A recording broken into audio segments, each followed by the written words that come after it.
Fred, how did we end up in the leaky soup brigade? I believe it was one too many jokes about the twin stars. You made those jokes. How did I get here? Hey, some people call this a promotion. Promotion? This sure doesn't feel like a promotion to me, Fred. Oh, come on. We get out of the office. Smell all that fresh air. Fresh air? It smells like formaldehyde and rotten eggs in here. It's roses to somebody else. Oh, what are we even doing here? I mean, I get the financial schemes and the military operations, but chemicals, what are we doing We with used chemicals? to work with a guy who wore a giant bird suit. How's this any different? There's got to be someone around here that can explain to us what's going on.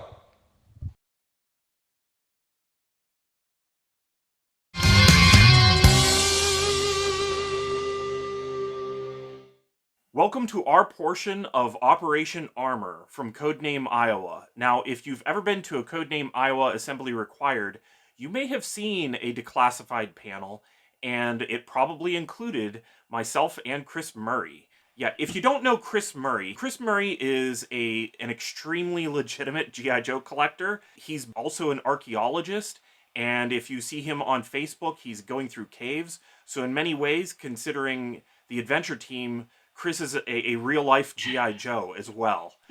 I don't know. I think the argument could be made, Chris. Well, I appreciate it. But you can just see from him sitting there that he has a love of G.I. Joe and the history of G.I. Joe.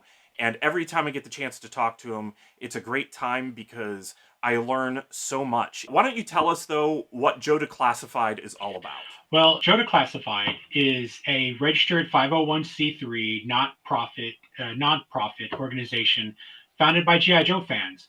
Myself, Pat, Sam, about 15 other people.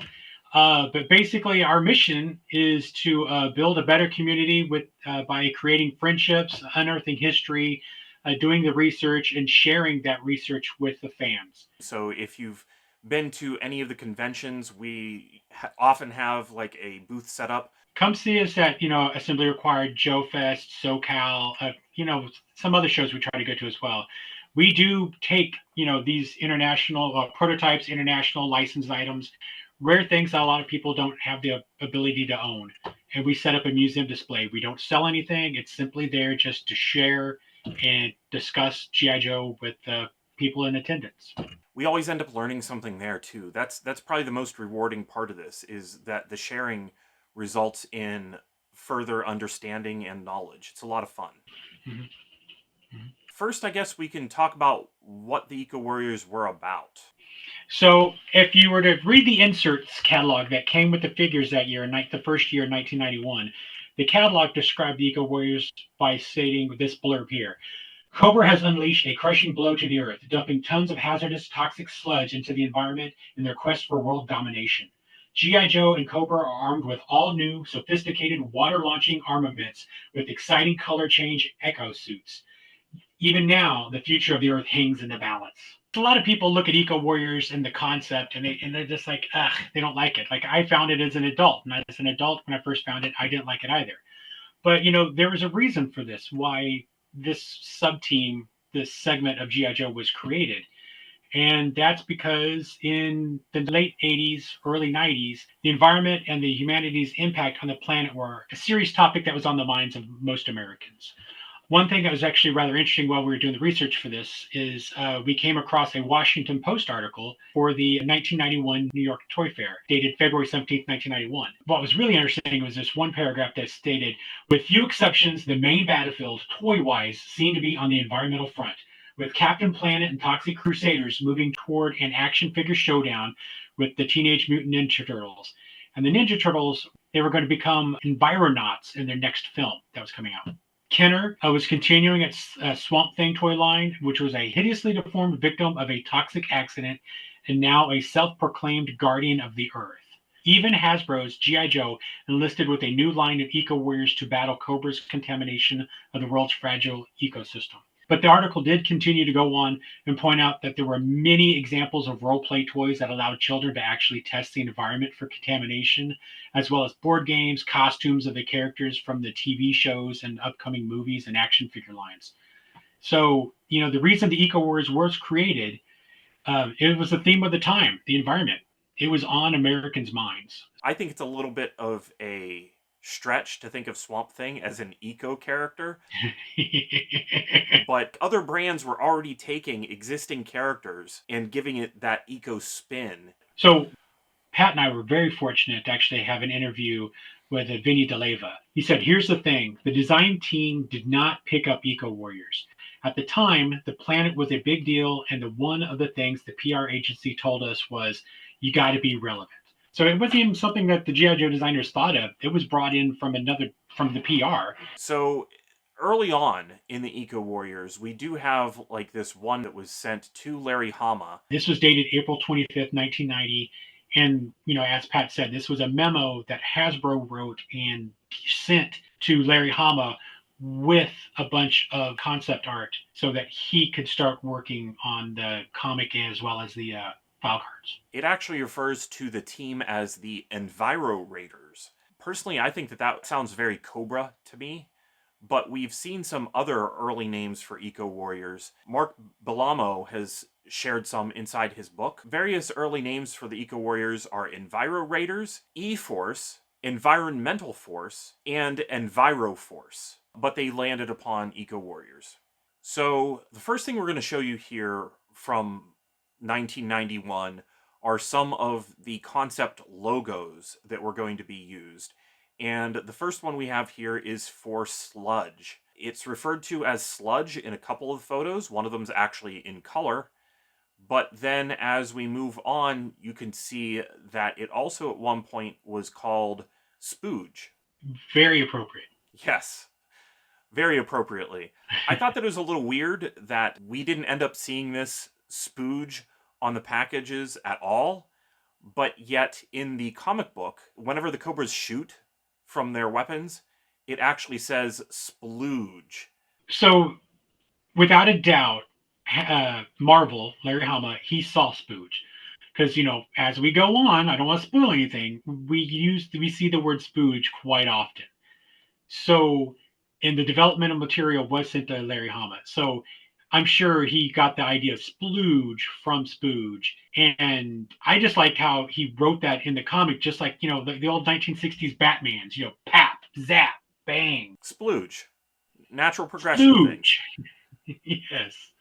So we talked about the fact that the name of the team was going to be called the Enviro Force. Here is the concept logo for the Enviro Force. And if it doesn't look familiar to you, maybe it should. It actually does appear on the figures. So while they sort of dropped the Enviro Force name, technically it did make it out to retail. So aside from the logos, it seems that one of the first things they got started working on was the opposition. So, this first image we're sharing of a character called the Pirate Oil Baron, we want to thank Tim Finn from his blog, A Real American Book. This is something he shared in the past, and he's just more than gracious to allow us to use this image. Highly recommend you go check out his blog. There's a bunch of cool stuff. So basically, this was a early concept for, I guess, the leader of the bad guys, and they believe it was the predecessor for Cesspool. Yeah, and I found it interesting because the Pirate Oil Baron is actually called out as well under the Cesspool entry in Mark Bellamo's book. And according to him, when he talked to Larry Hama about this, Hama said that the name Oil Baron conjured up images of the TV show Dallas and 10-gallon hats.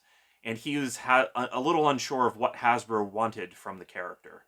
You can see that the character is dropping something out of his left hand, and on that wadded up piece of paper, it does say G.I. Joe. There are other color images of the Pirate Oil Baron where it looks like he's holding a weapon in that left hand that has a big hose on it that does sort of lead into what we saw with Eco Warriors. He's holding a cannon that's dripping oil. So he had like an oil launcher, similar to the water accessories that, we ended up getting with the toys. And this collection of paperwork is also related to Cesspool. Whenever these were last all together, the collection was called the CEO. So it seemed that these color images did belong to the accessories that eventually came with Cesspool.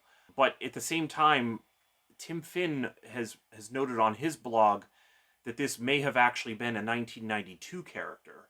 Right, but when you look at this art, you can see that he's carrying a big missile launcher. He has a bolo on his right hip. He has grenades. He has a holster with a pistol right there on his chest.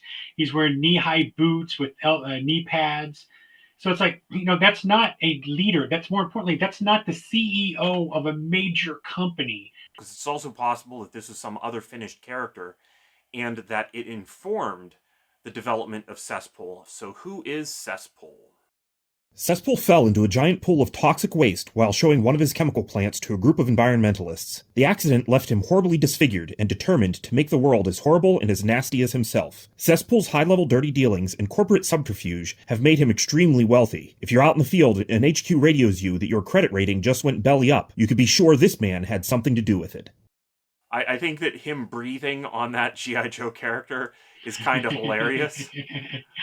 Yeah. He's just so disgusting that instead of using a weapon or anything on clean sweep, he just, lifts his mask and goes, in the episode, and that's just so disgusting.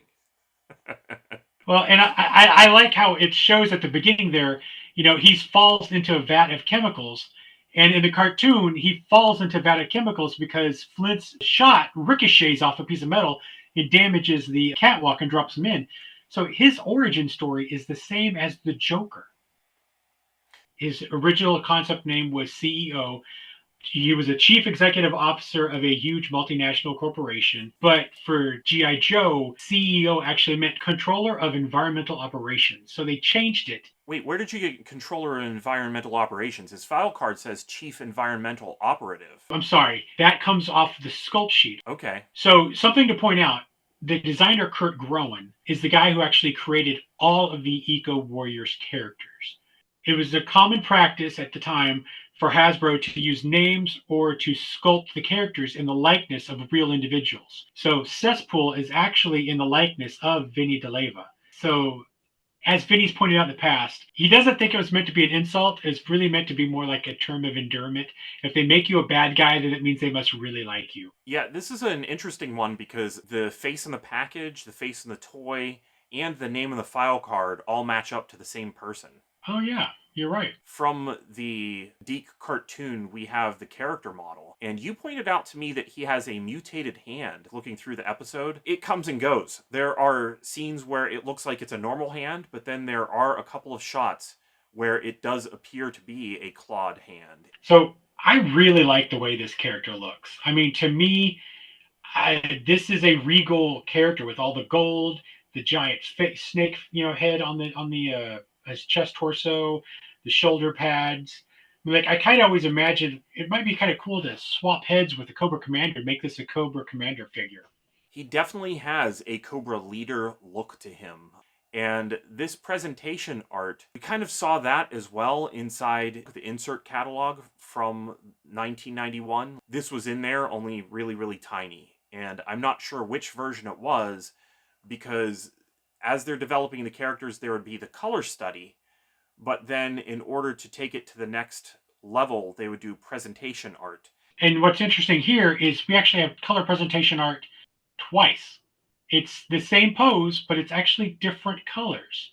Yeah, so after it gets to the point where they have done the color studies, and it would go on to the next step, which would be the sculpture sheet, where somebody sits down to do a turnaround of the figure as they want it to look to be sent off to a sculptor. And like I always say, every time we do a presentation where we show a sculpt sheet, this is my absolute favorite step in the pre-production process. Because this is the point where they take the action figure from a real life looking human in a dynamic pose doing something to an actual toy. You can see where the rivets are going to be, you can see the joints. And so this is the first time that we get to see what the toy itself looks like. And what I really love about sculpt sheets is the fact that they're black and white. So it really highlights all the details that are often lost when you're looking at a toy that only has like 2 paint apps where it's all one color with a couple of highlights. So all that detail on the chest and the legs and stuff get blended in because it's all one color. But on the sculpt sheet here, you can actually see those details. There are some major changes. that happened to the accessories from what the initial sculpt sheet was. So what we have here, it's the frame for the backpack. So the rubber bladder that holds the water is not in this drawing. That would have been on a different drawing. And then also you see his chainsaw. The shield around the chainsaw blade is actually bland. There's nothing on it. But when you look at the toy itself, the toy is covered in so much more detail. So the sculptor would have been given this black and white drawing, and then when the sculptor made a three-dimensional version of the twice the scale, he added extra details. Yeah, and I wondered if that came down a little bit to functionality, because if you look, there's no supports on the side of the backpack. And those do exist in the finished form. But then where on the finished toy, where the bladder gets inserted from the top, there's actual sculpted detail all across the top that didn't end up on the toy. You see there's this big round thing. That round thing actually did appear on the package art, and Cesspool also appears on the package art for the septic tank, and you can kind of see that his backpack was the same there. Okay. Yeah, and something that we haven't talked about up to this point are the knives on his legs, those big blades. What? Knives? Yeah. What? Yeah, huge blades. Going back to the presentation art, you can see them sticking out there behind his left leg. But more than that, we do have an image of the resin figure as it appeared in the Toy Fair catalog, and you can see the spikes. I actually think that they're not attached correctly. As we discussed, if they were on the back correctly, you wouldn't see them in the catalog. But it was not dropped before they went to test shot form. From the test shot phase, you would move into the engineering pilot. I guess maybe we should explain that a test shot would be done to test how the steel tooling works, whether or not all the parts of the figure work, whether or not they break easily. And then not only do you need to test those, but you also need to test the paint masks to make sure that the way that the paint is being applied is the way that they want it, and that the colors are the colors that they want. And so early on in the production process, some samples are made in low quantities and then sent to Hasbro for approval. And those are called engineering pilots, and the ones that come toward the end would be known as an FEP, which is a final engineering pilot. So we have pictured here a final engineering pilot of Cesspool, where you could see quite a few differences. Do you see any of those yourself? Yes, because you already told me what they are. Anyway, I'm not the most observant one here, so that's why Pat's always here to help. But, the first thing that pops out for me is the fact the brackets on the lower legs that were to hold those gold daggers is painted gold. Yeah, you also see the gold on his left wrist. Obviously, the Cobra logo is a lot lighter. You also see that the helmet is unpainted. Through the course of this, we're going to see several FEPs, and they don't have the helmets painted. And I think that's simply because the paint masks for the accessories were probably on a different schedule than the ones for the figure itself. There's kind of an interesting story that makes me sad. Whenever I purchased this figure, it was not broken. Be honest, you dropped it while playing with him in the bathtub, didn't you? No, I did not. The legs, the way that they fit into the sockets of the hips is constantly causing that T-bar to put pressure on that front piece of the waist. But the nice thing is that as I was looking at a production figure, I realized that Hasbro addressed that issue. As you can see in this image, that the broken crotch of the FEP does not have a support bar there, and it has been reinforced for the figure that came out. Not only did they reinforce that, but they also changed the legs. On the FEP, you can kind of see this detail on his left leg. So that's a happy accident. You learned. I did learn. There's some joy in learning things, but not so much joy in having broken rare figures.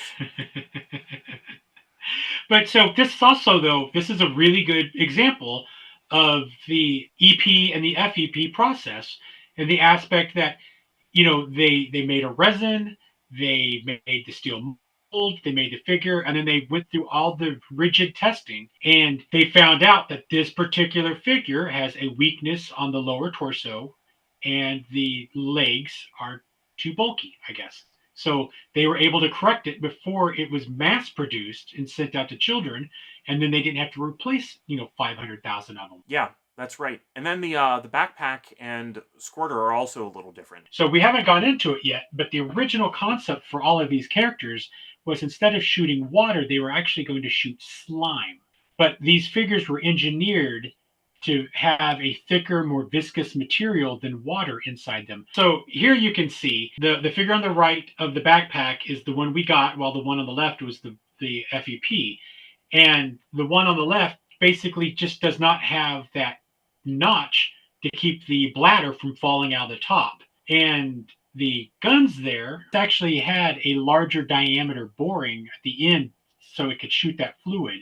And when they got rid of the slime and changed it to water, and then they added the color changing paint applications to all the figures, they made it a smaller opening on that gun because the water would leak out quicker, so they needed to be a finer point so you could shoot farther. That's consistent. We'll see that when we look at other FEPs. Mm-hmm. But then here's actually a carded sample of Cesspool. The accessories are actually called out, and these images are courtesy of Brian Kaufman. It says, includes acid chainsaw, helmet, spikes, decimator spray backpack, and decimator spray shooter. The call out on the side actually was identifying accessories that were not included with the final figure. For me, that cemented in the fact that there were going to be 2 blades, one for each leg. Okay, and that brings us to our next figure, Sludge Viper. Sludge Vipers have an unlimited ammo supply, which means they never have to pull back to reload. The sludge they're shooting can reduce an armored tank to molten metal in seconds, and the methane gas their weapons emit is both invisible and extremely toxic. The only thing that can slow these guys down is G.I. Joe Antitox, or maybe 300 tons of baking soda. So the Sludge Viper here, his prototype name, basically, on most of his art, is actually listed as Hazardous Waste Viper. And for the final production toy, Hazardous Waste Viper was the name of his specialty, I guess. So he was Sludge Viper, a Hazardous Waste Viper. Also, though, on some of the prototype imagery was the name Sludge Slinger and Repulsar. This rocket launcher that appears in his presentation art is definitely not the one that he came out with. Whenever they're doing the presentations, they actually have the names on the back, sometimes additional information for them, so that whenever they're doing a presentation, they remember what to say. But it actually says Spooge Missile, and it is the one that we just looked at in the Deke cartoon. So it's kind of the one that was out there, but was changed. And we do have the sculpt input sheets. Basically, the images call things out, but to assemble it first in your mind, if you look, there is a standard missile you can kind of see there, but it has like this plunger shape on it. That is because the missile was going to have a sleeve or a collar around it, like a cylinder, that would have been a permanent part of the missile that would have launched. And you can actually see that there's a call out there that says that there is a spot for a spring. So essentially, whenever you're a kid and you're launching this thing, you have a device that just has a catch in it. And then the shaft, the collar, and the spring, and the slime is all part of what would have launched across the room.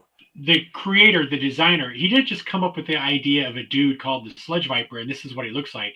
He also came up with the accessories and the weapons, but he didn't just come up with like, here's a cool missile launcher. He actually had to create and design the internal mechanisms of that missile launcher. And what Pat was explaining is this wasn't just like your typical missile that you found, that we got. This actually would have had that outer housing that would have made it like the same diameter of the missile launcher. So this missile itself was going to be a large, beefy missile compared to what, other figures had come with in the past. Yeah, because you could see that there's that tip on the end of it. That is for the kid to engage it into the catch. In order to make sense of this, I put together an animation so that you can kind of see it functioning. You can see how the catch, there's almost an outline of the catch in that, and how it fits in there. And then this is the shaft with the missile going into it, and then it says a spring not shown goes around this part of the shaft. And that would have stayed on because it would not have been able to escape from that slot in the front of the plunger. And then the kid pushes the end of it to get it on the catch. Then they have to fill it with some slime, and then click the button and shoot it across the room. So, as you could see, that spring would have launched the missile out of the missile launcher, but at the same time would have pushed the plunger forward. So you have a missile flying through the air, and as it's flying through the air, it's ejecting its hazardous waste payload of slime. And, that's just dripping all over your carpet and landing on your mother's couch. Yeah, I love to imagine how this would have gone over with parents, because while there were other slime toys out there, I don't think any of them were putting the slime into any sort of catapult or missile launching system, were they? No. And honestly, Pat, I am just so proud of what you did here. Like, I watched this a dozen times. It's like, because I've seen this art for 10 years, and I never put this mechanism together in my mind, and it never crossed my mind how the Spooge missile worked. The next thing that we have images of, naturally it would have gone to sculpt before this, but the next thing that we have pictures of are of one-to-one resin. There are some differences on the figure from what was released, but this is the Sludge Viper resin that appears in the Toy Fair catalog. And then from the resin stage, we have the test shots, and you can see in the bagged test shot that he actually has a green weapon. Like we said, part of the FEP process is to make things a little bit less likely to be damaged. And you can see here in the FEP, the hose that sticks up out of the backpack does not have that reinforced area in between that gauge and the hose. So Drew Haggerty sent us a picture of his FEP Sludge Viper that does not match my FEP Sludge Viper. In the earliest one, you can see that he has yellow paint on his shoulders and going down the side, and that the disc in the shoulder, that standard disc, is molded in yellow, whereas the final one, it was molded in that blue color of the figure. He also has purple bands painted on his forearms, and the straps on his upper legs are purple. And all of that matches the resin that is in the Toy Fair catalog. But the one that Drew has still has the purple straps on the legs, but some of those other details on the figure are gone now. Before the figure was released, those purple straps were changed to yellow. That could be for saving cost. It could also be because that color change paint that's on top of it stands out a bit more against the yellow than it does the purple. And your comment earlier about why they didn't just remove the hose off the backpack, I think since the steel mold was already cut, it would have been easier to add that support than it would have been to fill in and remove that hose. Here we could see another carded sample. It's actually the same FEP that Drew showed us, where it does have the purple straps on the legs. The color changing paint doesn't pop on those legs because of those purple straps, like you said. They probably said, all right, well, let's do that, change it to yellow. So that created yet another FEP that would have had to have been made. And when that one was made, when it was all corrected, Hasbro would have signed off on it with a standard tag, and then they would have made, hundreds of thousands of them at that point. And the carded sample this time just says includes laser pistol and sludge backpack, which is weird because he actually came with more accessories than that. And then here is a proof card in the order of things going chronologically. I put this actually after that carded sample because of the fact that it's a proof for the revision of the accessory list. So the same thing that the figures did, packaging had to do the same thing as well. Packaging wasn't right the first time out, most of the time, often. So that would have to be changed. So, that's why they were working on these figures a year or more in advance of them actually coming out, because of things like this. This is a mistake or something that needed to be fixed. Send it back to China. They have to change the molds, or they have to change the printing press. Then they have to run it again. And then they have to mail it back to Hasbro. Hasbro, all the different heads of the departments have to look at it. They have to approve it. Say it's good. Send it back with the approval. And then start the machines to make millions of them. So the next thing that I'm showing here actually kind of speaks to what we were already talking about, of that purple color standing out better against the yellow. That could be why it was changed, but there is a production variation of Sludge Viper where instead of the slime being on his legs, it is on the upper body and on the mask. That's cool. I did not know that. I just learned something. And then you actually sent to me the character model as well for the Deke cartoon. And I like how beefy he is. This is a bigger figure than what we actually got as a toy. Yeah, it's definitely meant to look like he's big and muscular in order to hold up that giant sludge cannon that he didn't end up coming with anyway. Yeah, he's more imposing, I guess. Yeah, and that brings us to Toxo Viper.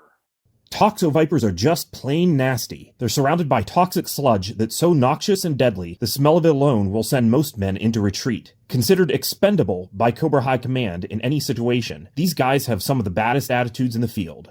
So he was a hostile environment trooper, and that's what it said on his pre-production paperwork. As you can see here, we realize that there are 2 sets of presentation art for every character, which means that they likely did 2 presentations, and that they must have wanted more impressive art for the later presentation. And at first, we just assumed that it was just, the way the printer for the catalog did it. But they would not have taken a black gun and made it gold. That gold gun pops. So here we have images of the original accessories for Toxo Viper 2. And he has a different backpack. So the backpack that he ended up with was the same one that Sludge Viper ended up with, and so was the pistol. But it appears that the pistol and backpack that came out were designed originally for Sludge Viper, not for Toxo Viper, because you can see that the backpack he has here actually has a functionality to it. How do you envision this working? So, if I remember correctly, my thought was that there was a plunger on the backpack so it could suck the slime into the backpack and then possibly push it forward through the hose. And then the gun itself had a plunger to push the slime out, to launch it through the air. I guess I should point out that the squirter that we got with both Toxo Viper and Sludge Viper came from this earlier design of Toxo Viper. And on the finished item, you can see like a flat spot toward the end of the nozzle, and that is right where there would have been the other inlet. That's interesting. So, Don't find something new. We're recording. you can kind of see where that inlet valve, where that inlet spot is right there on the resin. Do you see that? Because it's round going into that. But this is the figure as it appeared in the Toy Fair catalog. It is the resin, and then it appears kind of a couple of times, and once with a very dramatic color change battle damage. Well, just so you know, the reason that imagery exists is the catalog had to be made before the toys were made. So that's why all these images are actually of resin figures, because they didn't have the finished product.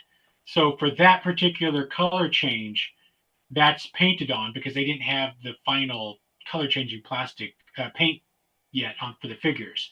So that's why that's so drastic and looks different. And that's why all these resin figures look different, is because they used prototypes to make this catalog. So they would have something at Toy Fair to show the buyers for all the major stores so they could sell the product.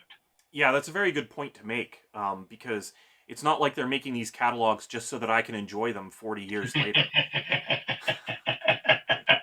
But boy, we do. That's for sure. Yeah, here is a test shot of Toxo Viper's launcher. Now, I can't be sure that this was a test shot specifically for Toxo Viper and not for Sludge Viper, because I got it loose. Then the next stage, of course, is the EP stage, and we've got a couple of them pictured here.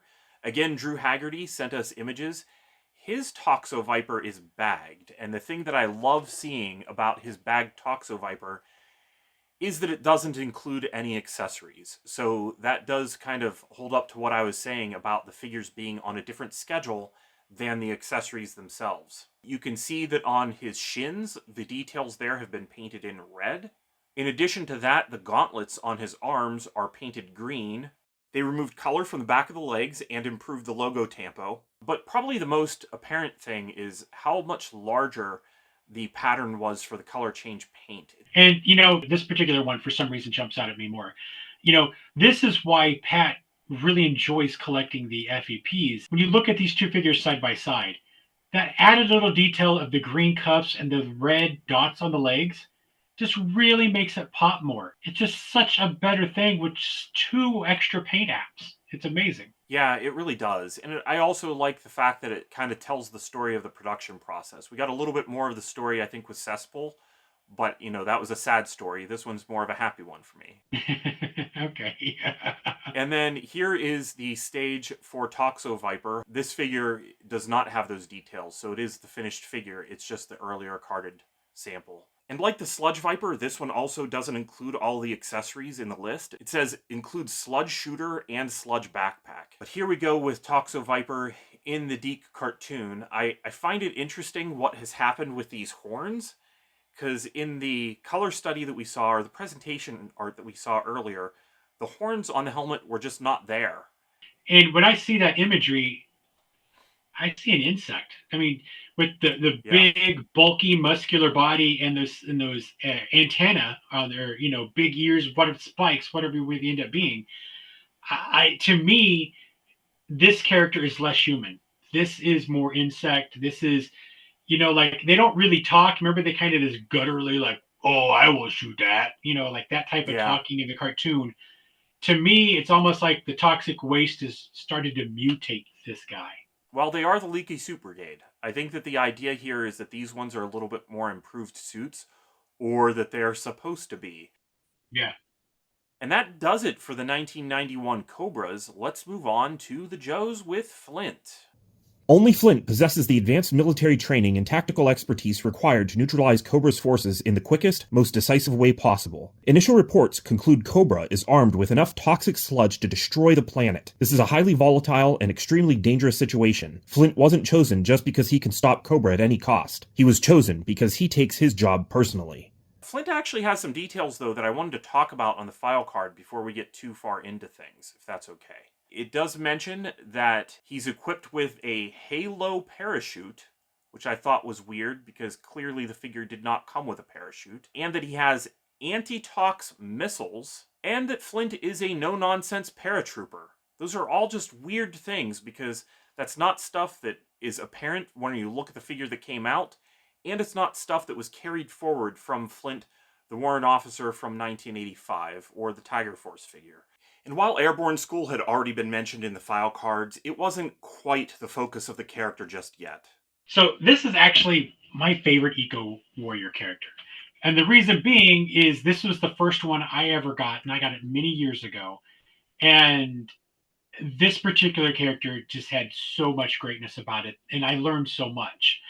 First off, the original rough concept art right here, you can see the character is labeled as a Halo jumper. And they then later wrote on that he was going to be equipped with a spewed shooting missile. He's drawn with laser guns and an energy backpack, and he's listed as an energy weapons expert. And then he also has those grenades on his chest. So then that art was then more redefined, as you can see, and he was colorized. And now, to me, what was really cool on this one is on the back, he's listed as Battle Scan Flint. We're not talking about Battle Scan Commandos. Basically, this particular character, though, this action figure was designed as a different purpose and for a different segment within the G.I. Joe line. It was not originally designed to be an Eco Warrior. And I find all that super interesting. The fact that the design of this was supposed to be a paratrooper, it almost makes more sense with the mesh mask that he is wearing. Mm-hmm. But then here are the inputs for Flint's helmet and his machine gun. And once again, you just see the mesh over the mouth. It doesn't, encompass like a round and lock onto his chin to keep, hazardous materials from going up underneath. That's just more, like you said, for halo jumping, just to keep the wind off his mouth while he's, parachuting. And then that pistol did not come out. Then we see how Flint's missile launcher backpack would have functioned. Now, whenever I saw this originally, it reminded me a lot of the backpack of Mercer, because you can see here the sculpt sheet then for all of those components and how they would have functioned. His missile that looks like it would have functioned the same way as Sludge Viper. The Cobras launch the sludge at them, and then they launch cleanup sludge or anti-tox sludge back at the Cobras. Right, so they're both shooting slime, but one slime's good and the other slime is bad, depending on who's shooting the slime. If you'll go back to that Deke introduction that I did for Flint, you can actually see that this did just like the Sludge Vipers. It made it pretty far in there because there are a few shots of Flint where you can see that he's wearing the backpack and the missile launcher is there. Yeah, so it shows him walking around in the cartoon with it just like low, like a tube off to the side, just sticking there at this base. But here is the laser gun that Flint did come with. And then here we have the resin Flint. The laser gun is green, which kind of blends into the figure. I think they made a good choice in making it blue instead. And then his mask has some detail painted. The other big difference is that the upper parts of his boots are yellow. But even though I didn't get the Flint FEP figure, I did get one of his accessories. And here is that machine gun that he would have potentially come with that was cut. Yeah, it's probably was going to come with both, and then they decided he has a water launcher, a water gun, he has a large rifle, and he has a small pistol. And you remember, this is before the sprues where they all came with 5 guns. So I think at one point they decided he doesn't need to carry 3 guns with only 2 hands. So let's cut the small one and save money. That makes a lot of sense, because while he still had the missile launcher, he would have had 2 guns in 2 hands. But to throw a wrench in the works and make things a lot more confusing, we have this. So this right here has come actually with a couple of these Cesspool figures. And it seems at first to be a alternate water gun for Cesspool. But when you look at this is actually the missile launcher for Flint. This is the peg that attaches and gets locked into the backpack so that it can then spin around and move around on the backpack. And this is the handle that Flint, puts on his hand on before that you shoot the missile out the end. So this has been found on 3 Cesspools, test shots, but all the test shots were opened loose. So Pat and I don't truly know if this was going to be a Cesspool accessory or if it is a Flint accessory. And then more importantly, if it is a Cesspool accessory, why did they make this out of the missile launcher that was going to be for Flint? Like, so many mysteries of why this exists. But there is a description of contents on Flint's package that Brian Kaufman has, and it says includes helmet, laser gun, anti-tox shooter, and anti-tox backpack. So there are not 2 laser guns included as far as the description goes. And no missile launcher. It does seem like maybe this description was taking into account the changes that had occurred to Flint. And it's interesting. I understand why they would want to have uniformity in their packaging if they would change them all. But the accessories included on this are what actually came with the figure. So they didn't have to spend extra money to have them do yet another round of proof cards and change the press. Yeah, but by the time they got to their style guide, Flint still had the yellow on the top of his boots, which is why it ended up that way with licensees and inside the Deke cartoon. Then we can move on to Clean Sweep. Standing hip deep in metal-eating sludge with nothing between him and the enemy except a solvent-resistant suit can make Clean Sweep a bit edgy, even when he's got a neutralizing gel-dispensing, sludge-sucking robot drone to take cover behind. Put him under fire, and he's still got to move like a cat in a room full of rocking chairs. And the detail on his file card that I want to point out is that twice it mentions the functionality of the robot, and it calls it a sludge-sucking robot. Man, this art is so beautiful. Oh, I love this art so much. Yeah, it does look nice. There is a completely different end on the robot, which would make a lot of sense if it was needing to suck up slime. So you're right. It definitely would work as to suck the slime up, but I don't know if you could actually shoot anything with it. And then here is all of the input drawings for Clean Sweep. I do find it interesting that the plungers, much like a surgical syringe, actually have a rubber tip on them. Okay. Yeah. Here is the sculpt for him, and at this point he's just referred to as Antitox, which I guess we didn't talk about that, but inside the catalog, his name was not Clean Sweep. They just referred to him as Antitox. When that catalog was made, once again, it was made before the toy was finalized.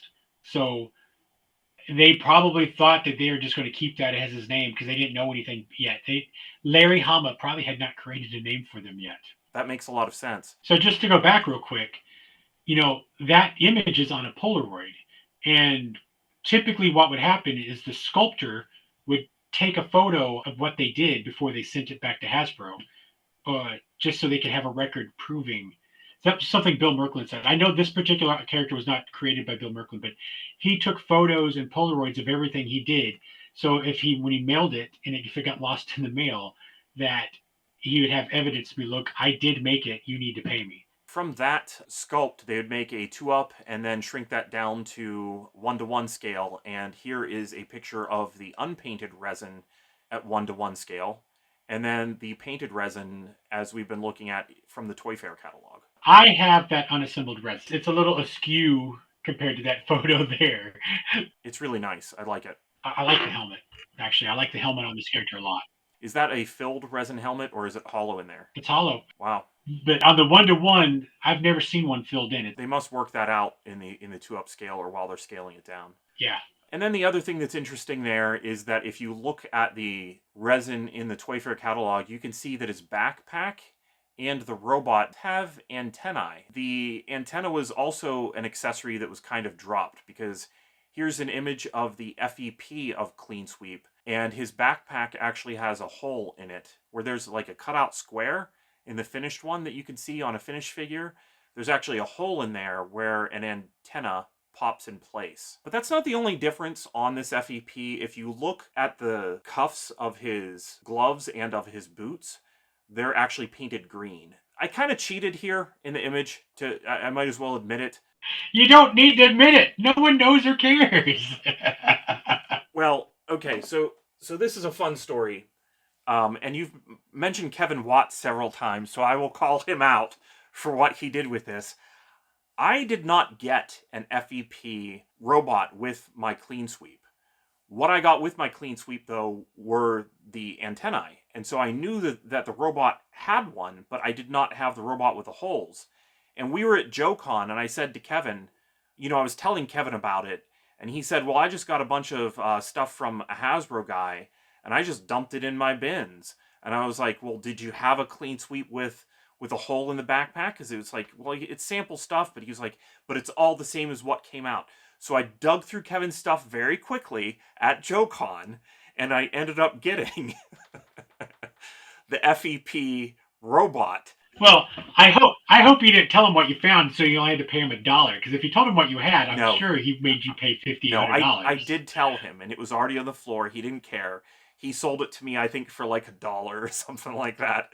Okay, good. Okay. Yeah, so super nice of him to do that for me because it completed my figure. And I say I cheated. That's because the cone shape on the orange antenna connection would prevent it from coming out again. So I cut a larger hole in a production robot just to get this photo. The way that green antenna worked, I'm assuming is the same way as the antenna on the back of Psych-Out's head.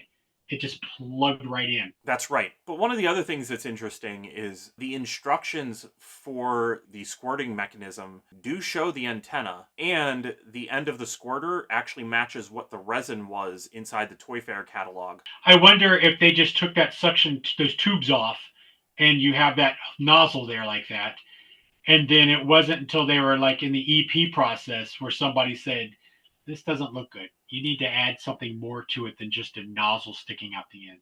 Yeah, also as a kid, you can kind of put your finger on there as you're squirting and kind of change the direction of things, and that adds a little bit of functionality and fun to the robot. So it gives it more play value. Here from Brian Kaufman again is the package sample, and the package sample does have both of the holes. It just doesn't have any of the antennae. Okay, interesting. And it says, includes helmet, laser pistol, computer backpack, backpack arm, and antenna. So that's it for now. Join us soon for the next part of our Eco Warriors panel.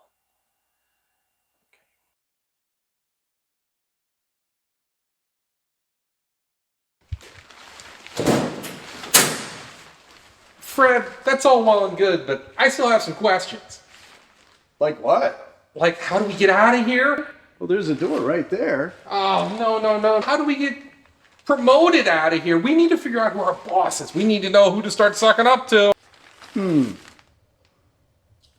I think I got an idea who we talk to.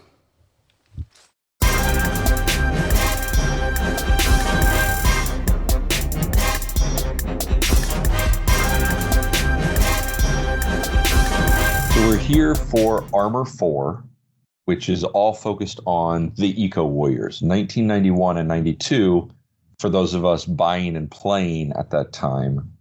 And with me, Vinny D'Oliva, who was a senior product manager at the time, and you were one of the guiding hands of G.I. Joe through the 90s, including Eco Warriors. So it was probably more than just 2 years of your life.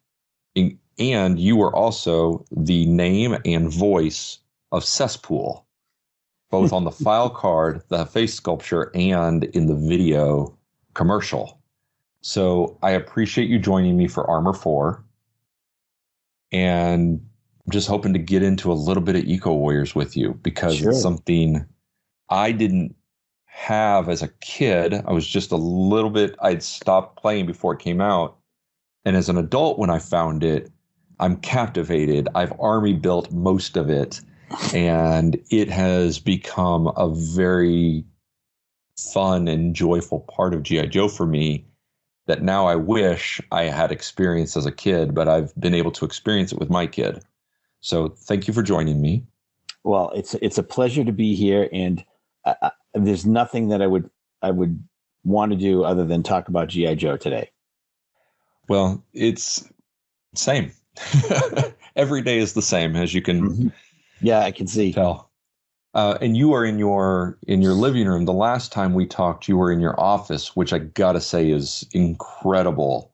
And I was quite captivated by your desk and everything else. I know that's not our conversation today, but I just want to remind you how much I enjoyed seeing your office. Oh, that's great. Well, thank you. It's all packed up because we're going to be moving. So it's all in bins in the garage waiting for the date to be selected on when we're actually going to move. But it was wonderful actually packing it all up and just remembering all these things that I've had, some experience with. So it was fun. I look forward to seeing photos once you get the new office, because your 1 in, 1 out rule is something that I still haven't taken to heart, but probably should. Yeah. I'm not sure I've really been adhering to that, other than making complete use of the space I have dedicated to it. But it's, that'll be another discussion. Absolutely. And for another discussions, we know that you will be at the DFW G.I. Joe show later this month in June. Yes. So for anybody making it out to that show, come by and see Vinny. Yeah.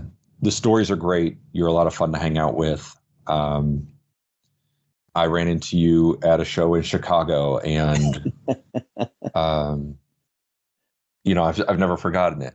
So for Eco Warriors, though, you were the senior product manager at the time, which meant for a lot of us that have been around G.I. Joe in 82 through 85 or 89, which is, that first generation of G.I. Joe, you were doing in the 90s for G.I. Joe what Kirk was doing in the 80s, right? Right. And then Kirk at some point came back and you reported to him. So he's always kind of been close to the rudder, but your hand was on it during these times. Do you mind at all kind of jumping in immediately and just talking about how Eco Warriors became a sub-team, a segment? Where the hell did it come from? Sure. All Where right. did it come from? Let's talk a little bit about what was going on in, boys action, in the world at that time. Over the course of the 80s, the number of boys action brands exponentially grew. And as more competitors got into the market, there was a lot more competition, both in what the cartoon was or the content was, and also what the product was. And G.I. Joe had been the number one brand for a really long time. And as other people came into that marketplace, it dawned on me that the play patterns, good versus evil, were all still there, but that there was always some kind of, organized military sort of structure to what the play patterns were and what the content was.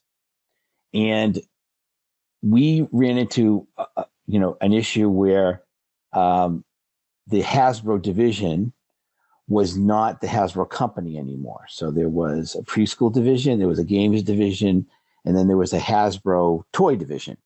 And in the toy division, it's a very cyclical kind of business where there's ups and downs. And we were going through a down year as a company. And our president at the time, was put under a really lot of pressure to deliver a certain revenue, number as well as a profit number. And as he was thinking about that, he looked at, what it was costing the company to create the G.I. Joe cartoon show, and also growing concern and commentary about the context of the G.I. Joe cartoon, and getting more and more difficult to have it accepted by the networks. Sure. And so he had to make the call to, stop the funding of it. And we were still charged with growing G.I. Joe to over $100 million, which is what it once was. And as I was thinking about all this, Kirk had obviously had been there at the beginning of A Real American Hero, and then moved off that and went over to Play School. And when he came back to Boys Toys, he brought me on to G.I. Joe. And as we started to work together, one of his first mandates was looking at the competition and noting that, all different kinds of things had been brought into Boys Action that G.I. Joe just did not participate in. And that came from spring-loaded missile launchers to electronic lights and sound. So with the previous product management team, that was on there before, they started that sort of renovation work. Existing product that, was about to go to market, they found a way to add in disc launchers and, missile shooters for the first time. And everybody was so excited because we always wanted to do it, but were prohibited by a previous management team. And when that went away, sort of the cuffs were off and we could do that. So that was kind of the first phase of it. When I got brought onto it, we had a pretty daunting task, right? How do you go to over $100 million when you're close to 60? And how do you build that back up again? And so one of the ideas we came up with was that let's take a look at what the competition is doing. Let's think about the themes. Let's think about how they can relate to military and see if any of them can fit within the broader context of how we would look at G.I. Joe. And that became our segmentation strategy. So what we did was we said, okay, instead of just doing, G.I. Joe, let's take a page out of some of the exclusives that had been done years before, like Sky Patrol and Night Patrol, and even the Battle Force 2000. Like that idea of having a sub-segment within G.I. Joe was not brand new. It was always part of G.I. Joe from like the mid-'80s onward until I joined in 1990. But we took it a step further. Instead of making it exclusive, we made it be part of the team. And then we made that as part of the advertising and the launch structure, so that just about every quarter, or at least 3 times a year, we would have newness coming into the marketplace that we could advertise to keep kids, occupied and interested as we went through the year. And then we changed our advertising strategy to support that by creating a year-long campaign where each of the commercials was looked to be a piece of a very long trailer of what would be, known internally as, the G.I. Joe movie we always wanted to see, but never happened, right? So we launched that first year with a great, I think it was a 60-second spot, and it was a really good trailer, lots of live action in it. And then it moved into the individual commercials that were all part of this story for that campaign. That helped us to make up for the fact that we didn't have a TV show, because at least you could look at the commercials and it was kind of telling a story. And then that supported the product that we were introducing with. And our agency, Griffin Bacall, was really, sort of monumental in instrumental in bringing all that to life. But as we started to evolve, as we started to do more, it was really easy to look at things like Sonic Fighters, right? And look at some of the other sort of exclusive segments like, Python Patrol and Tiger Force and things like that. We started to look at what themes would we do? Okay. So we looked at what the competition was doing. We looked at the trends that were going on in the marketplace. And one of them was fighting, for the planet. And ecology and, and taking care of the planet were not new subject matter at the time, but Sure. it was brought to a new level. And Captain Planet, which was done by Tiger Electronics, was a very timely introduction. It was more of a superhero type of thing, but that superhero had a bunch of kids that were part of that team. And then there was a bad guy, group that they fought against. And we were always being approached by different kinds of organizations to, either be, a charitable, contributor or, inventor concepts and things like that. But the ecology piece of it, we really thought of ourselves as we looked at how something like Captain Planet could come into the market and really do well, for its period of time. And we decided that we were going to come up with a segment for G.I. Joe that would have to do with fighting the planet.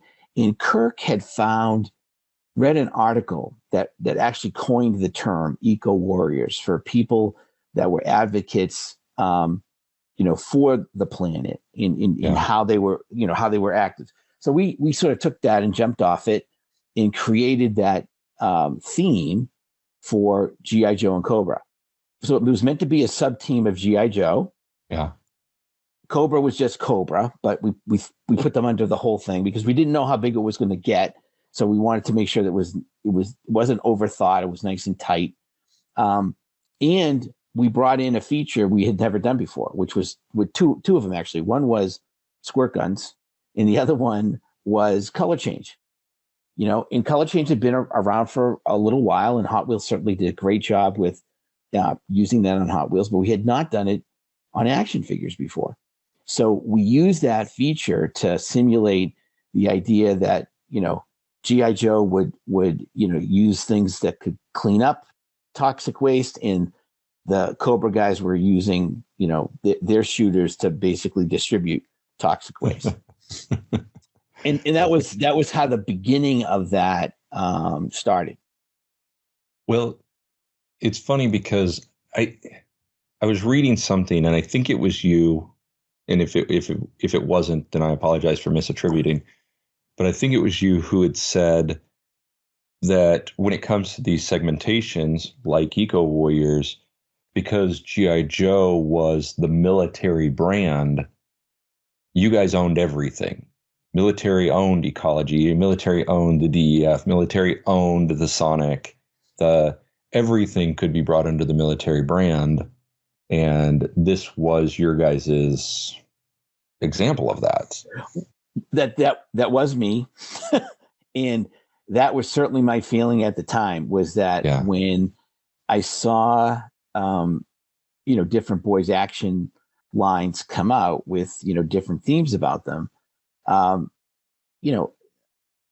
could certainly see how the theme could be constructed to work within, G.I. Joe's world.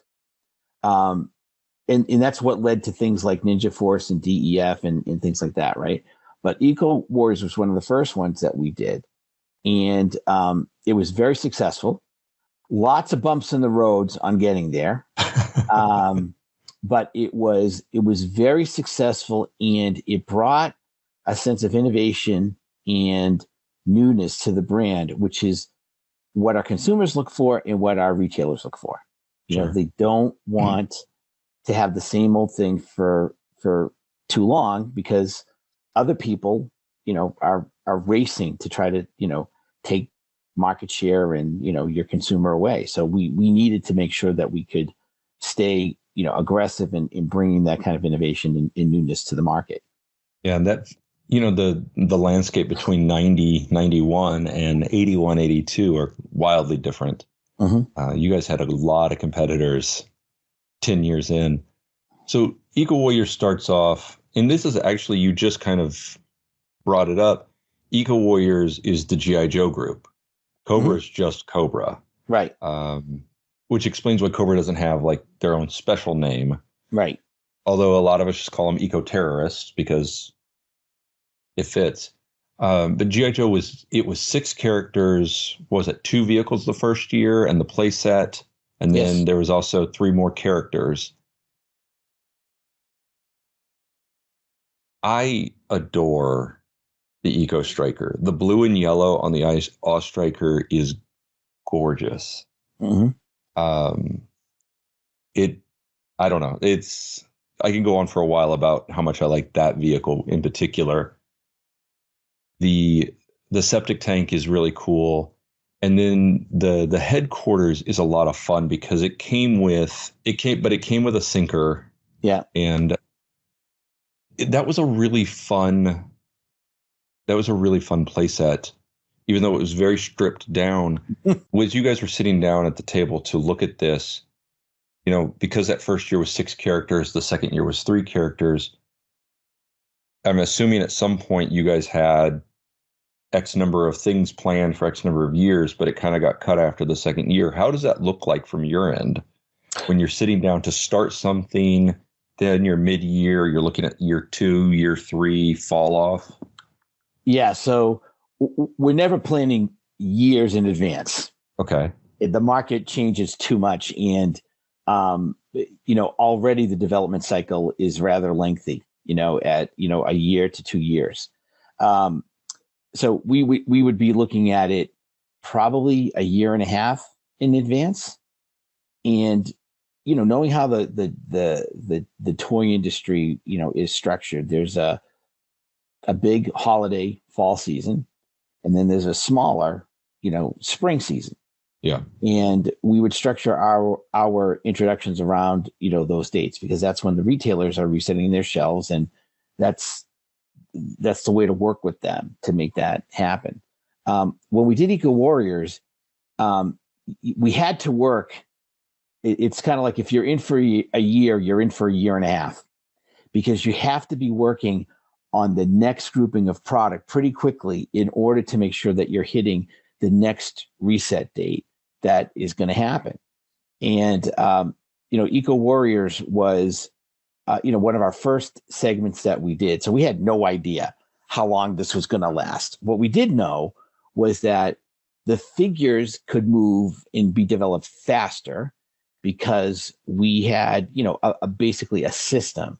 And our vendor in China was very astute in being able to develop these figures with us relatively quickly. I mean, we did the sculptings, and then we sent over those to be tooled, and then they made them. The vehicles were all at that time made domestically. And so it was much more work to get, all the engineering done, to be able to make sure that it fit, our presses, to go through the whole costing model. So using existing vehicles became something that we, took advantage of from the likes of, Night Patrol and Tiger Force and things like that, right? That worked pretty well. Those existing vehicles and making those adjustments to them, I really give all the credibility to, and all the credit to the design team, because doing that work is sometimes more difficult than doing something from scratch. Sure. Because it's got to look good. It's got to look like it was thought to be that way, rather than pasted on. And the toxic hiss tank and in the Awe Striker that we had changed, those stand out as two of one of the best looking examples of things that we did with modifications and redeco. Absolutely. The play set, had we done what we wanted to do with it, it would have been like $100 play set. It would have been awesome. But $100 was a pretty hefty price point at that time. And it was really felt like we needed to make sure that all of this was going to sell through. And so we needed to meet at core price points in order to make sure that that would happen, because we wanted it to be successful. And it worked out that way. I think what was really interesting was a lot of the storyline. One of the reasons why there's this tank, on that playset in there, is because of the storyline that Kurt Groen and some of the other design team members had come up with as they developed the line. Because there's always going to be a story behind why we're doing something, right? In order to give, some, starting off point for kids to play with the scenario. And there, when I went to go look at the figure designs, and then they took out, what was to eventually be named Cesspool, and were showing me that he was an ex Timber CEO, and that he had these devices on his ankles that were reminiscent of those kinds of spikes that loggers would do to climb a tree. Okay, his weapon was a chainsaw. Okay, and that he was involved with the whole paper industry and fell into, a tank of chemicals like the Joker. Okay, came out disfigured and, changed and maniacal. And so they wanted to build the tank of, that whole story. So we borrowed a little bit from Batman. We borrowed a little bit, from, some other, sort of characters, and they created, Cesspool. And, when I first saw it, there's nothing really to say. It's not like you're going to tell the designers, I don't like it, right? Because, they're doing it for you. But at the same time, you always look at yourself as you want to be the hero. You don't really want to be the bad guy. But I was in the, sort of the ranks of other, executives that had been made, an evil character like Road Pig, which was Don DeLuca. And Don and I got along really well. And, he was always very hilarious and cutting and, really into, the development, and all the design guys, kind of reported into him. But, so when I saw it, I was just kind of like just in shock about it. But as we went through the whole thing, I bought into the whole storyline, and that's what we did to build, the story that helped tell the agency, here's what we're doing, with this. And all of that became, sort of the roadmap that we used in creating these different segments and stories for the rest of the line. Well, so when you were sitting down and looking at Cesspool, until that moment, you knew that Cesspool was going to be the main bad guy. You knew his theme, but you didn't know that you were going to be Cesspool. Oh, well, they didn't have a name yet, right? And all it was, okay, here's the bad guys, and here's what we're looking at as kind of the leader of this segment of the bad guys. And then here's, one of the other characters that we have. And, and what do we think of the, the design and all the rest of it? It was drawn to sort of look like me. Okay. But as we went through it more and more, it became me. And certainly Kirk Rowan had intended it to be me from the beginning. So this is more of a rite of passage and an honor from the designers rather than it is a, hey, would you like to be? Yeah. Oh, yes. You if you're selected to be a G.I. Joe figure, I don't know anybody who's ever turned it down. It was definitely to somebody who paid homage to them. So that's awesome. And that's also awesome that yes, we all want to be the hero, but to be the bad guy, ultimately the bad guys are always a little more cool because you get to do more. Well, yes, but sort of jumping ahead, when we finally went on the commercial shoot to do this, it was a very difficult shoot. It was the second year that we were doing live action. And this was in Canada, right? Like Vancouver, Canada, British Columbia. Yeah. So you're also 3 time zones away from home. Yeah. And and also because of the industry standards for amount of time that actors and the support group can work, the amount of hours always was more than the amount that you were going to be able to take off. So the clock and the timeline kept getting later, to the point where we were starting shooting at like 11 o'clock at night and went through into the morning, because that's just what the cycle said, because we had to fit it all within this basically 3-week time time that we did. And I'll remember one of the last days we were doing this, the entire shoot was an Eco Warriors commercial, and it was where there was live action characters, and there was this big scaffold and this tank that was kind of built up, and they came to me, the agency came to me with the costume for Cesspool and said, "Hey, we did this for you. We want you to be in the spot." So I said, "All right, great. That's great." So I put on the costume. They sit me in, makeup, and they did up my face and my hair and put the scar down my eye. And they said, "Well, you don't really have a speaking part in this, but we're going to have you go up onto the set, onto the structure, and you're going to sit on the gun turret that's up there, and it's going to spin around, and the shot's going to start there and then move down into where the fighting's happening." I said, "Okay, that's cool." Well, what that turned into was 6 hours of sitting in that chair, okay, and almost always spinning.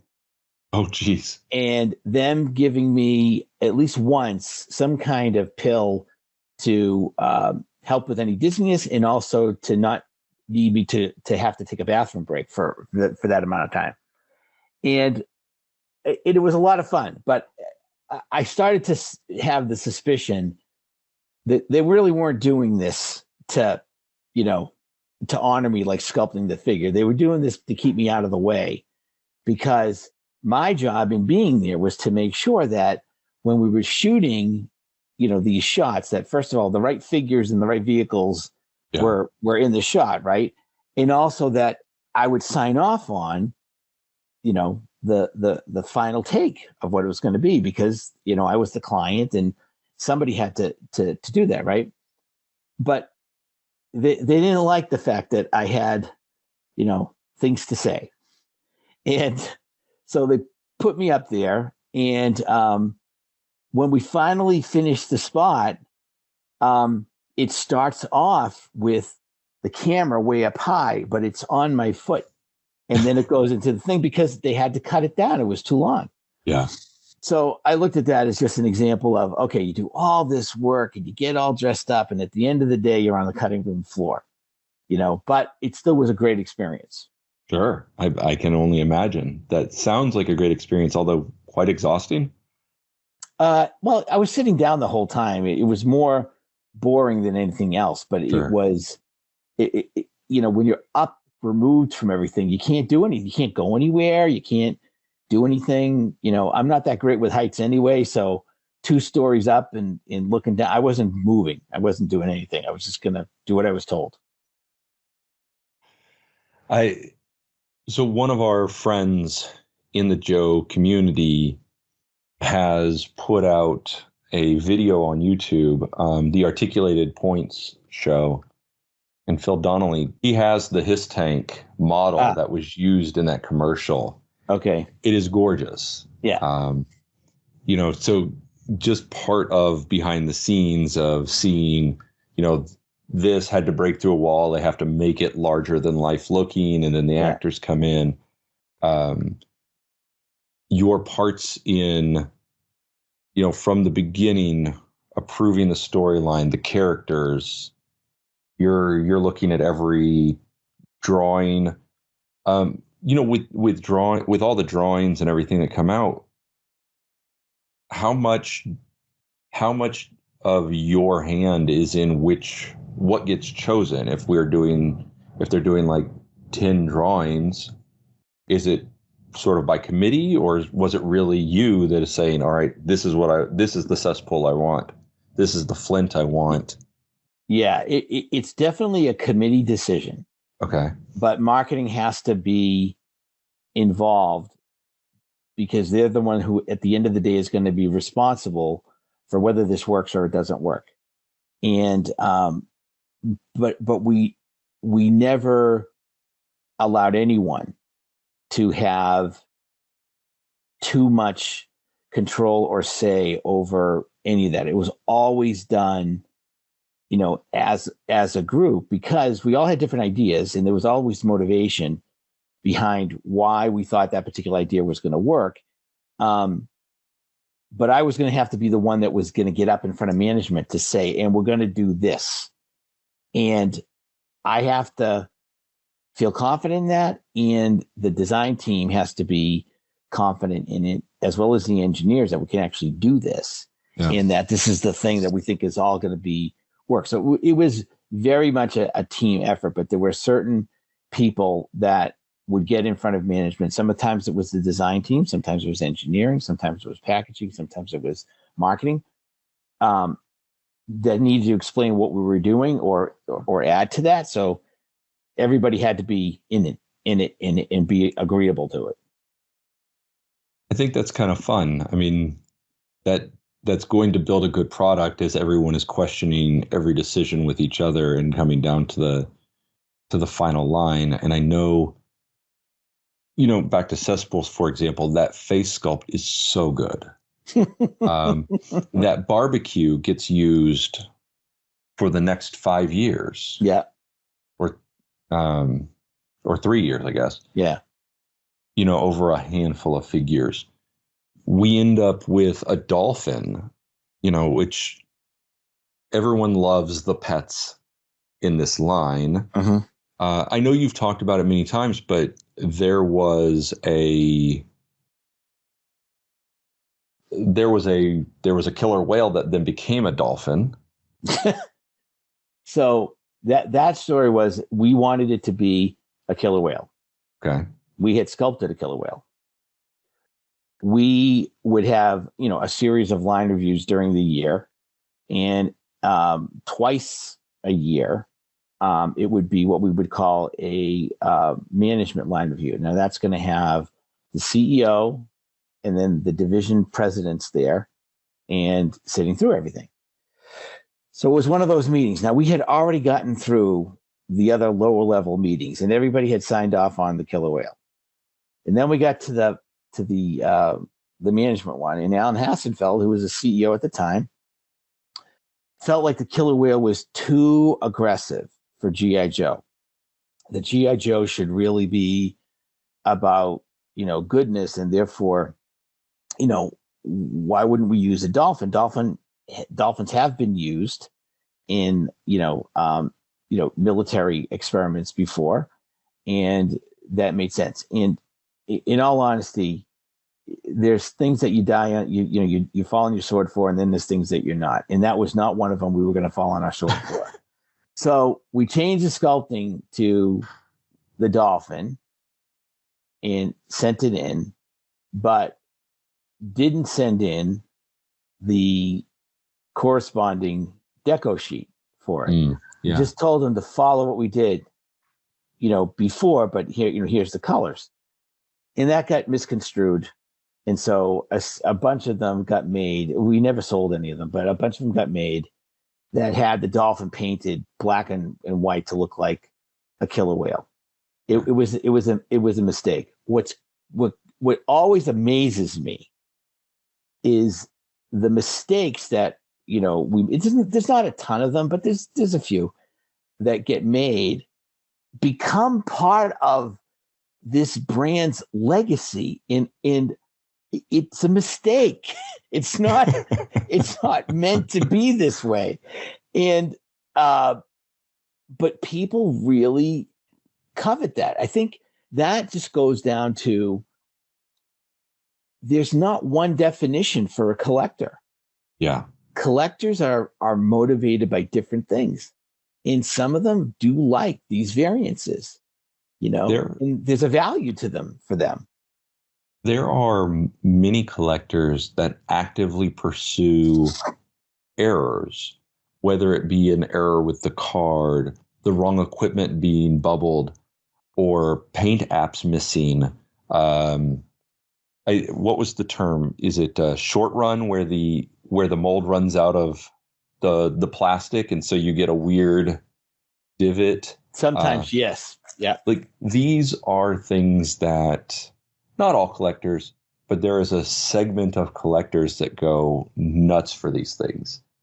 And while you guys never sold the Black Dolphin, they made it into the hands of collectors. I know several people with one in their collection. And you're right. It has become myth and lore for G.I. Joe. It is the only. So here's the only thing that I just sort of pause on is when that legend in lore, as you put it, becomes louder than the actual things that were part of the brand and the storyline, then future generations mistake those items as being part of the story and then replicate them. Yes. Okay. Now, I haven't seen the new team do, a classified version, of Deep Six with, a black and white dolphin. Okay. But when I saw what's known as Pimp Daddy Destro, done as 6-inch, I was just in shock and appalled, because that was another mistake. That was a joke that just got into the wrong box, and that's not part of the G.I. Joe story. Yeah, and you and I talked about that when we recorded about a year and a half ago on the Order of Battle podcast.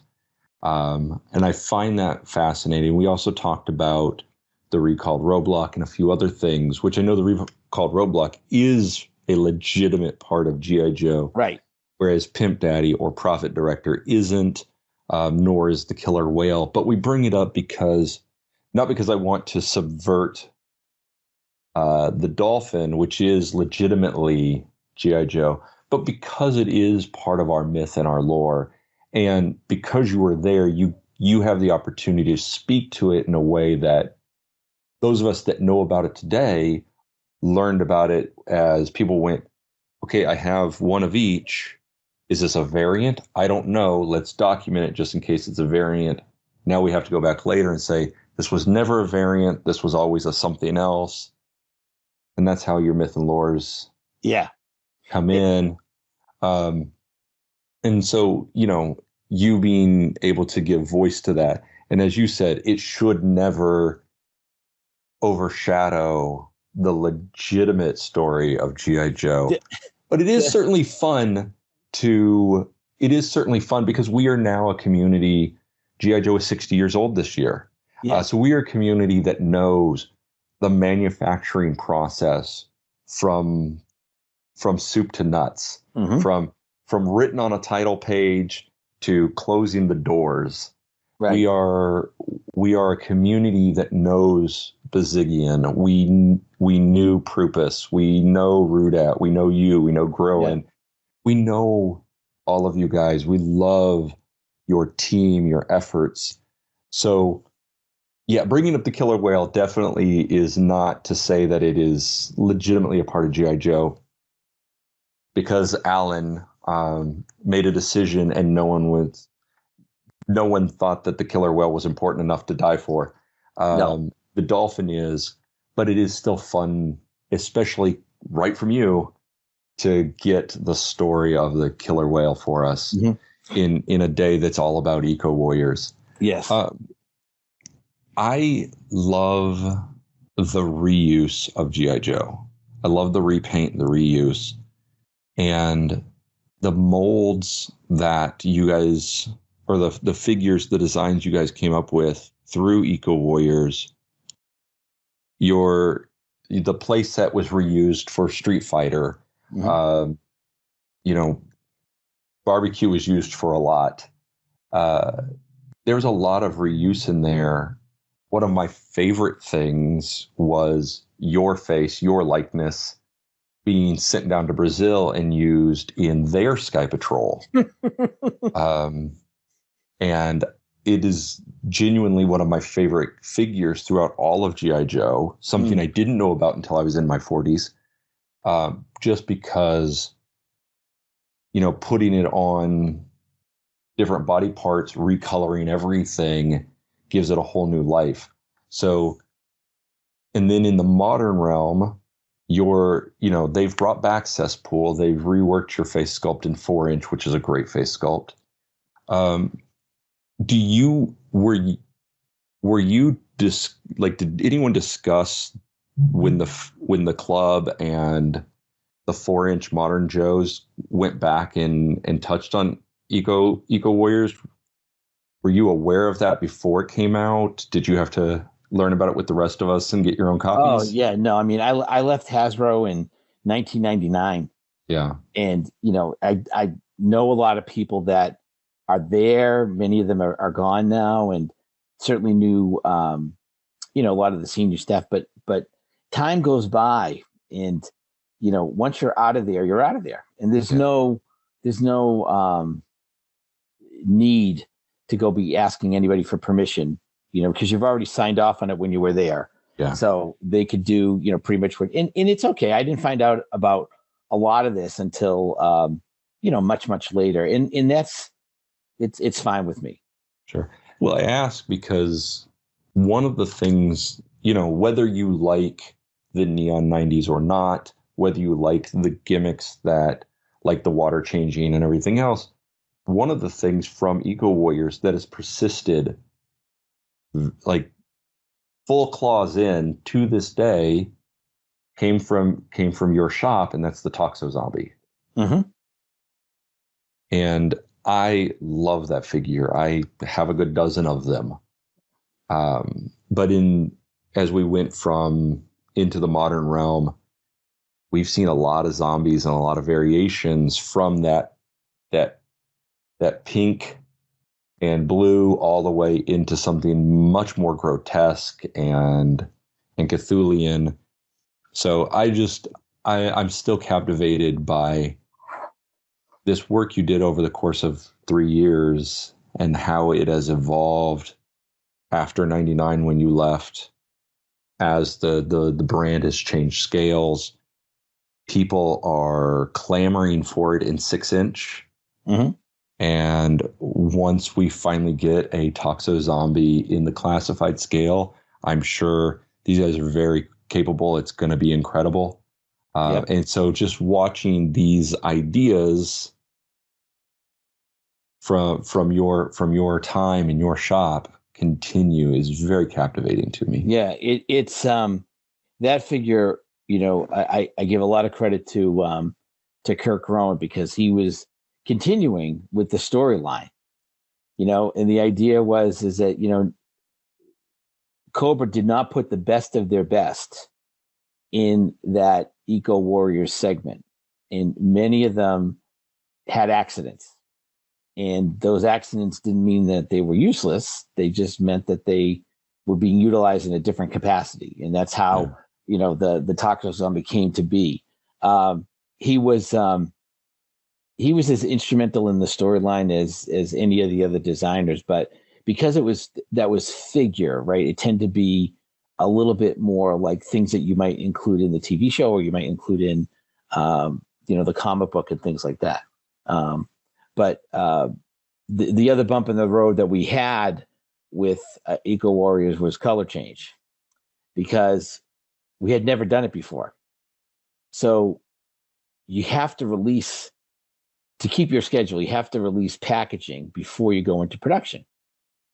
So usually a couple of months, because they've got to go make the package and make sure it comes to the factory at the same time that you're making the product, so that you can pack it out and you're not holding on to, componentry for too long. So we hadn't done color change before. So, we were told that, okay, you squirt it with water and it's going to go from this color to this color. Okay, got it. So that's what we painted, because that's what we assumed was going to happen based on the criteria we had given from the vendor. But it turns out it's not like that exactly. It doesn't happen fast, and it doesn't happen like completely opaque. It's always got this sort of white filmish kind of look to it. So we made a bunch that had,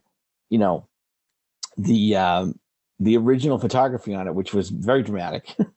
And then we changed it to show photographs of the actual figure in changing it. And we had to do that pretty quickly, because it could have been looked at as we were sort of, making a claim on something that really we couldn't deliver, 100% on.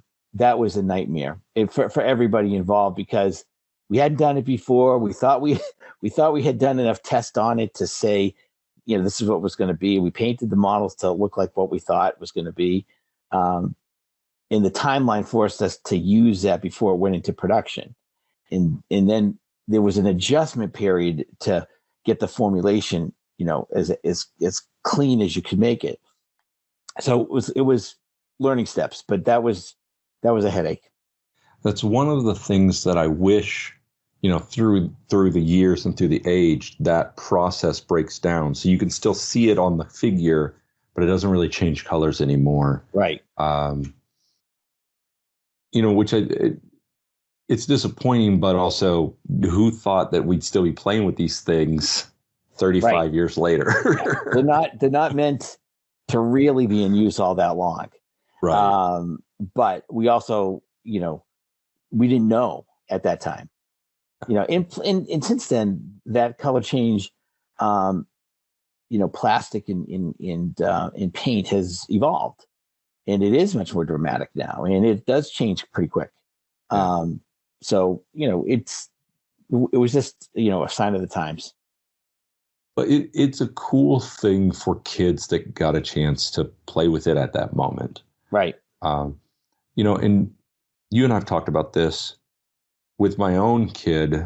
He's 12. So a few years ago, when he was still taking baths, the Eco Warriors took baths. Yeah.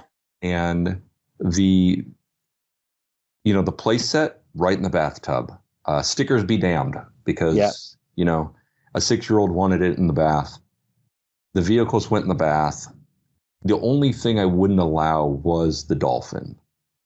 And that's simply because once that water gets trapped inside Finback, it's a mold factory. Yeah. Everything else with the plungers can be taken apart, can be dried.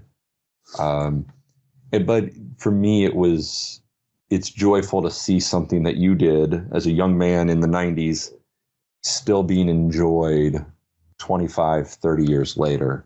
Mm-hmm. When we look across Eco Warriors, from you've met a lot of us. We've all told you what our favorites are, but for you, what was your favorite part of Eco Warriors? Did you have a character other than obviously just being a part of it yourself? What is it for you that stands out about Eco Warriors that maybe the rest of us are still missing? Oh, well, I think, for me, it was the fact that we did a segment that was based on a timely subject matter at the time. And I loved the name and the logo. I thought it was just an awesome application of both. And, certainly having a figure made after you is a great turn on. His tank was my favorite vehicle that was in there. And, I don't have it anymore, but for for a while I had, my figure inside the turret, driving the HISS tank, around here someplace. And I got a big kick out of that. It's funny. A lot of people think that when you work in the toy industry, oh, you work in the toy industry, it must be so much fun. And I always answer, it's like any other business, though. It is a business. There are goals you're trying to reach.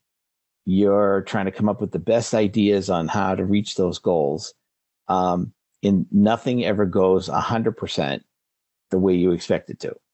And so you got to be really resilient and really flexible to be able to make those adjustments. But, when I think back on it now, I mean, it's been a long time. When I think back on it now, when we started getting these guys together, it was really just kind of a weird set of coincidences. But I hadn't talked to them in a long time. So Dan Klingesmith kind of brought us together, and then I started to call a couple of them that I had been in touch with, and we started to get together. And after that first, maybe the second meeting, I was very touched by it. And I had this meme I had saved. I found it on Facebook, and I read it to them after the same meeting, and it was all about that. When we're all gonna lose track of each other at some point in time, and our kids one day are going to look at old photographs of us with these people, and they're going to ask, like, who are these people? And the answer was, it's with these people that I had the best moments of my life. And you think back on it now, and I've had a wonderful career and very fortunate for all the opportunities I've had. But I look back at that time and think, we could do pretty much whatever the hell we wanted to do, as long as it made some sense to the management team who was, charged with sort of guiding us in those directions. And that was, it was a real honor to be on that team working with those people, because it wasn't like that with every team. And it certainly hasn't been like that with every company, and to just be able to kind of appreciate that after, all this time, I think is probably the thing I'm most grateful for. I think it's a beautiful sentiment. And I know that what you guys did still resonates, which is why we're talking about it today. And it's so funny because, when I first got in the toy industry, I didn't work for A.R.M.O.R. I worked for another company. But I had done, my thesis project at art school based on Transformers. And with Transformers came, the introduction to 3 3/4-inch G.I. Joe. And, I actually had bought some and, had them, on my desk or whatever. And then to go into G.I. Joe and then have children. So I have 2 girls and a boy. The girls were not interested in any of that stuff at all. And my son was not interested in any of it except for Star Wars. Okay. And years later, I remember, like, what, besides the fact I did my thesis on Transformers, like, what just compelled me to want to work at Hasbro. And it was at the 1985 Toy Fair, where I walked into the Hasbro showroom and saw the Space Shuttle Defiant complex for the first time. And it blew my mind. I mean, the aircraft carrier alone would have blown anybody's mind. But that thing, for whatever reason, made this huge connection with me. And I have spent I've been out in Chicago for 4 years. So I spent the first 2 years during COVID to get one. And of course, I wasn't going to get one that was all complete because it's way too expensive. And how do you get it here? But I was able to find somebody who was in Iowa who had some.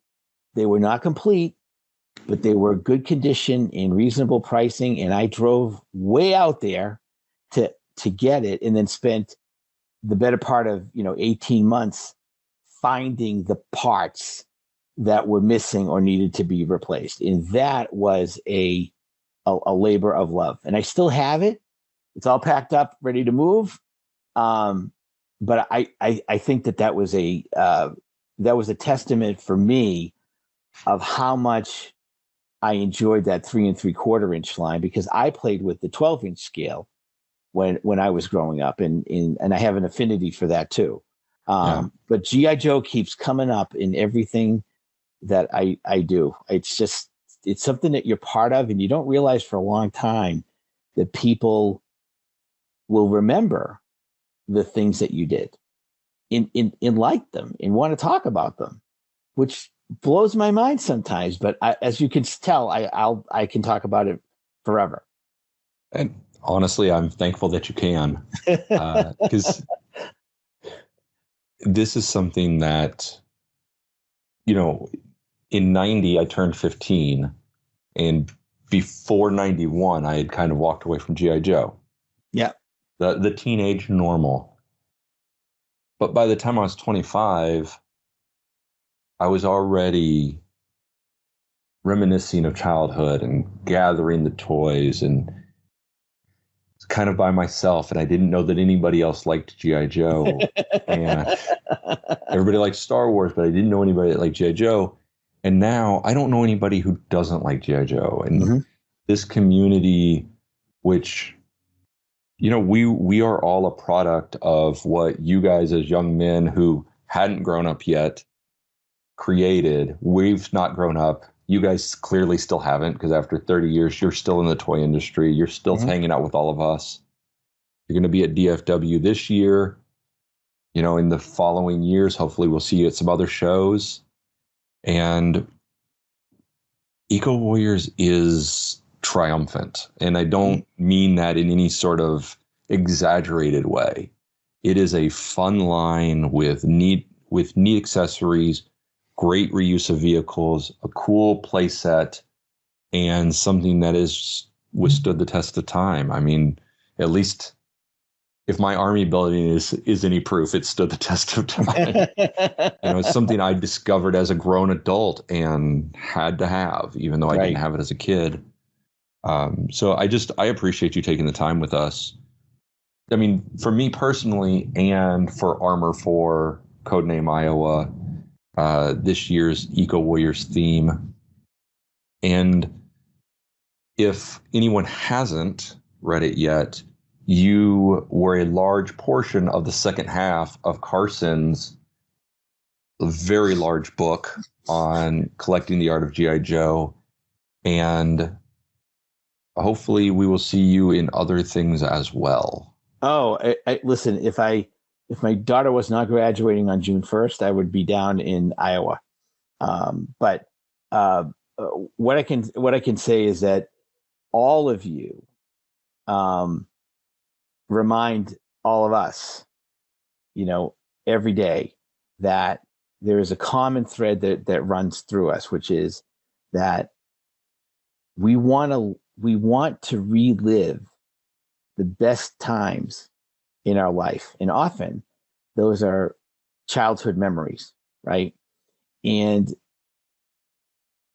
that's how I've raised my kids, is I wanted them to experience the best things that I remember about my childhood. And as a parent, that's a really aspirational thing to want to do, but it brings you definitely closer to them. Yeah. So now, while none of my kids were into G.I. Joe, we do have a similar connection across comic books, even my girls' comic books, and movies and toys. And if you ever asked them what I did, they would say he just talks on the phone a lot. Okay. But when I brought my youngest daughter to the Hasbro fan thing, and I was I was on 2 G.I. Joe panels and a Transformers panel, she just kind of came around and shadowed me. And she was in college at the time. And at the end of it, she cuts me no slack. At the end of it, she said, Dad, you're a thing. You really are. You're a thing. And I'm like, well, I'm not sure I understand really what that is, but I'm going to take that as that's a positive. I said, but yeah, I said, this is kind of what I did and in what I do. That was kind of what's one of the best moments I think I can remember with them is having that connection with what I do, what I've done, and how it connects to them. So hopefully that is something all of you get a chance to experience because it's wonderful. I appreciate it. And I guess Yo Joe, or for you, Hail Cobra. I'm not sure I can actually wear a Cobra t-shirt ever, but G.I. Joe t-shirts, yeah.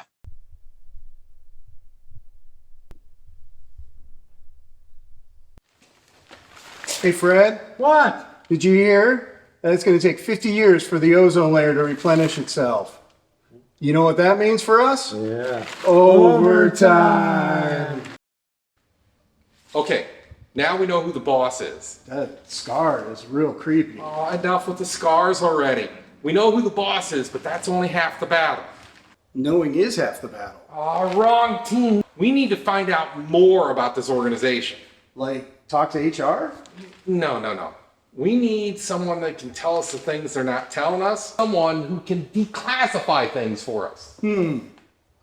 So knowing is half the battle. And we are back.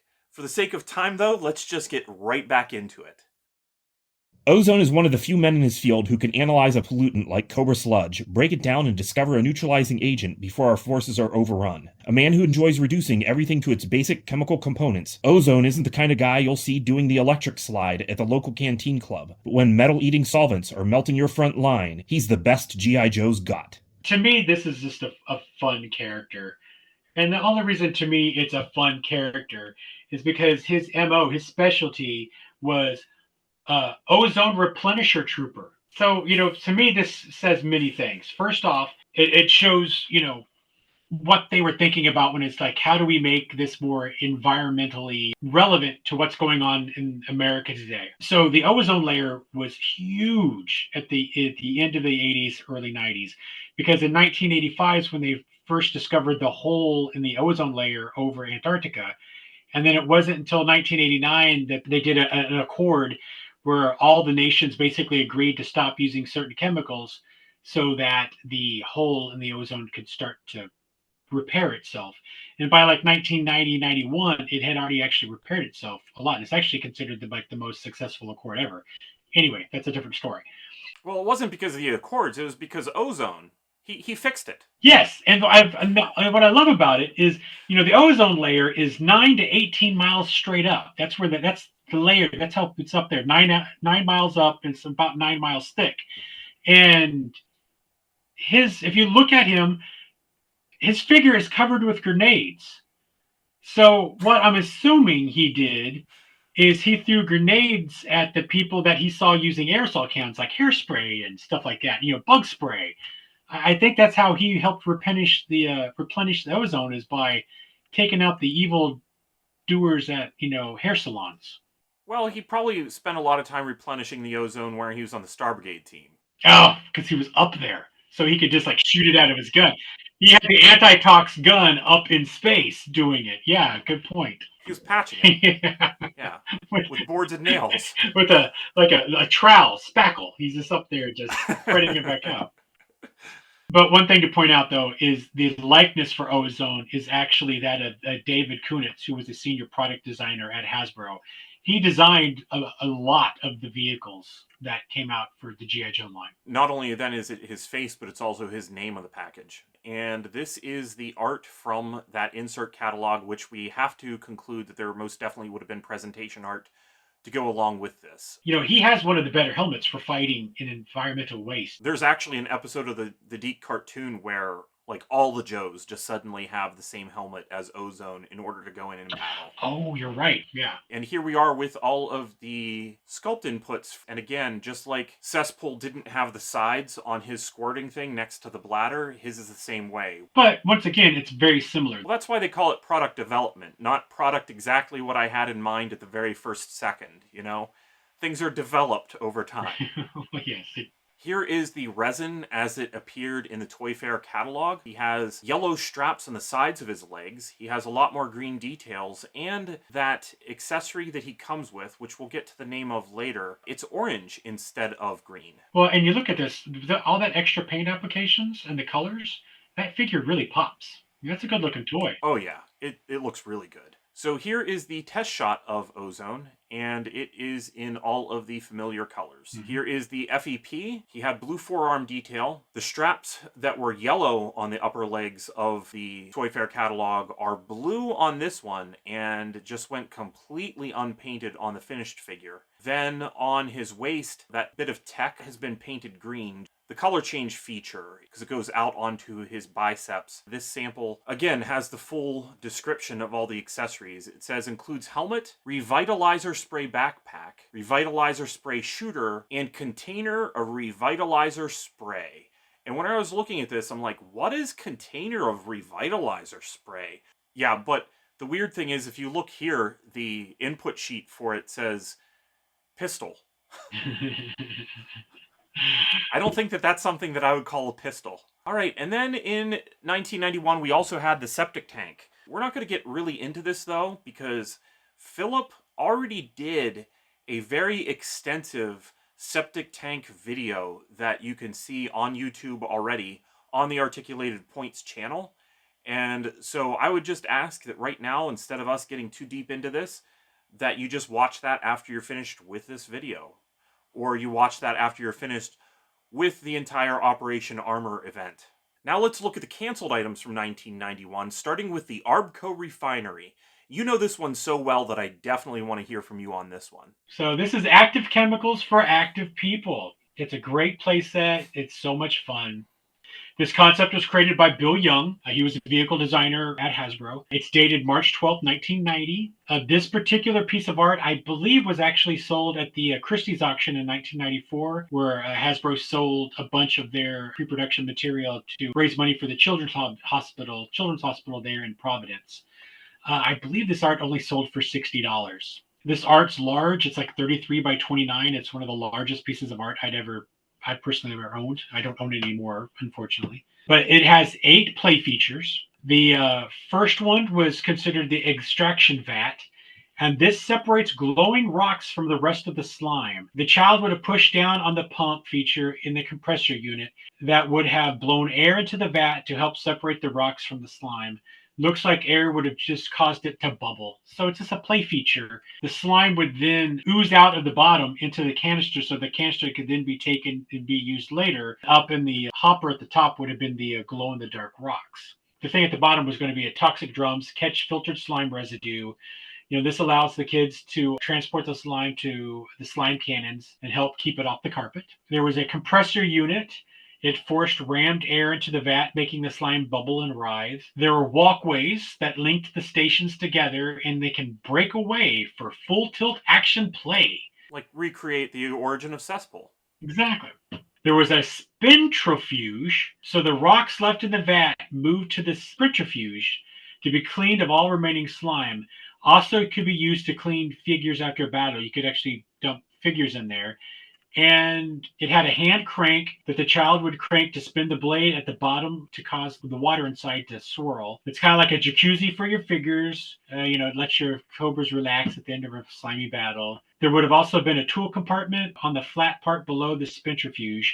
But when you look at that container the figures could go in, that right there is actually the center of the Toxo lab that we did get.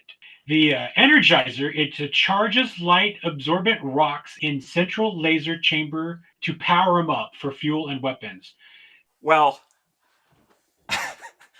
I'm sure parents would have been delighted at the fact that not only were you now getting slime on the carpet and the furniture, but we were launching the slime. And prior to launching it, We're going to do that all in the dark. I know, that's the best part. It's like, we're doing it in the dark, just randomly shooting. You don't even know where it's going because we're hoping to see it glow. Back on point. So it's going to be a battery-operated flashlight to charge up the glow-in-the-dark rocks. Stickers would have said extreme voltage on it, but basically the chunks, the glow-in-the-dark rocks, were just phosphorescent, and you could just make them shine brighter like you do any of the glow-in-the-dark paint features like on other toys. The next play feature was called the interpumper. It circulates charged fluid between the plugs, allowing it to hook up to mobile points. And basically, we think that it was just those hoses were sealed, and you could it had like glow in the dark material in it. So as you're pumping it, it could like flex or glow or something. Nothing actually came out. It just circulated through those hoses. And then lastly, it was going to come with sludge guns. This is my favorite one because the write-up says, working slime firing guns protect the refinery from whale-watching do-gooders. So those damn environmentalists always trying to stop pollution. Talking with former Hasbro employees about this art, they all remembered that it was a fun piece and they remember joking around about it. No one remembers there actually being a model of this toy being made, that it only was a piece of art. So sad. Yeah, and that memo that we talked about earlier that was sent to Larry Hama, it actually had listed Cobra Refinery. Stations 2 and 3 have been altered. Their functions will be determined shortly. Refinery is headquarters for Cobra Group. And then in the comic book, right here, we can see an offshore refinery that actually has a bunch of these play features on it. Yeah, I think that something that probably people were probably watching this thinking is, no, the Toxo Lab came out, and a lot of this was canceled, but keep in mind, the Toxo Lab came out in 1992. This was being pitched for 1991. The main reason this toy was canceled is they were scheduled to make like a $20 toy for that year. And the cost on this would have retailed at over $50. You can go to 3D Joe's and you can listen to the like hour and a half, 2 hour long podcast that we went discussing in minute detail everything about this with me and like 5 other people, including Gary Head. So the Joe Declassified podcast, I believe all 9 of them are actually hosted on 3D Joe's on the pre-pro section. And we did a 2 hour presentation on this one art by itself. Okay, and then that wasn't the only thing that was mentioned in that memo to Larry Hama as well, right? We basically are doing this in like chronological order, and this particular stuff kind of needed to be at the end. But the original concept for the Eco Warriors is they were not going to shoot water, they were going to shoot slime.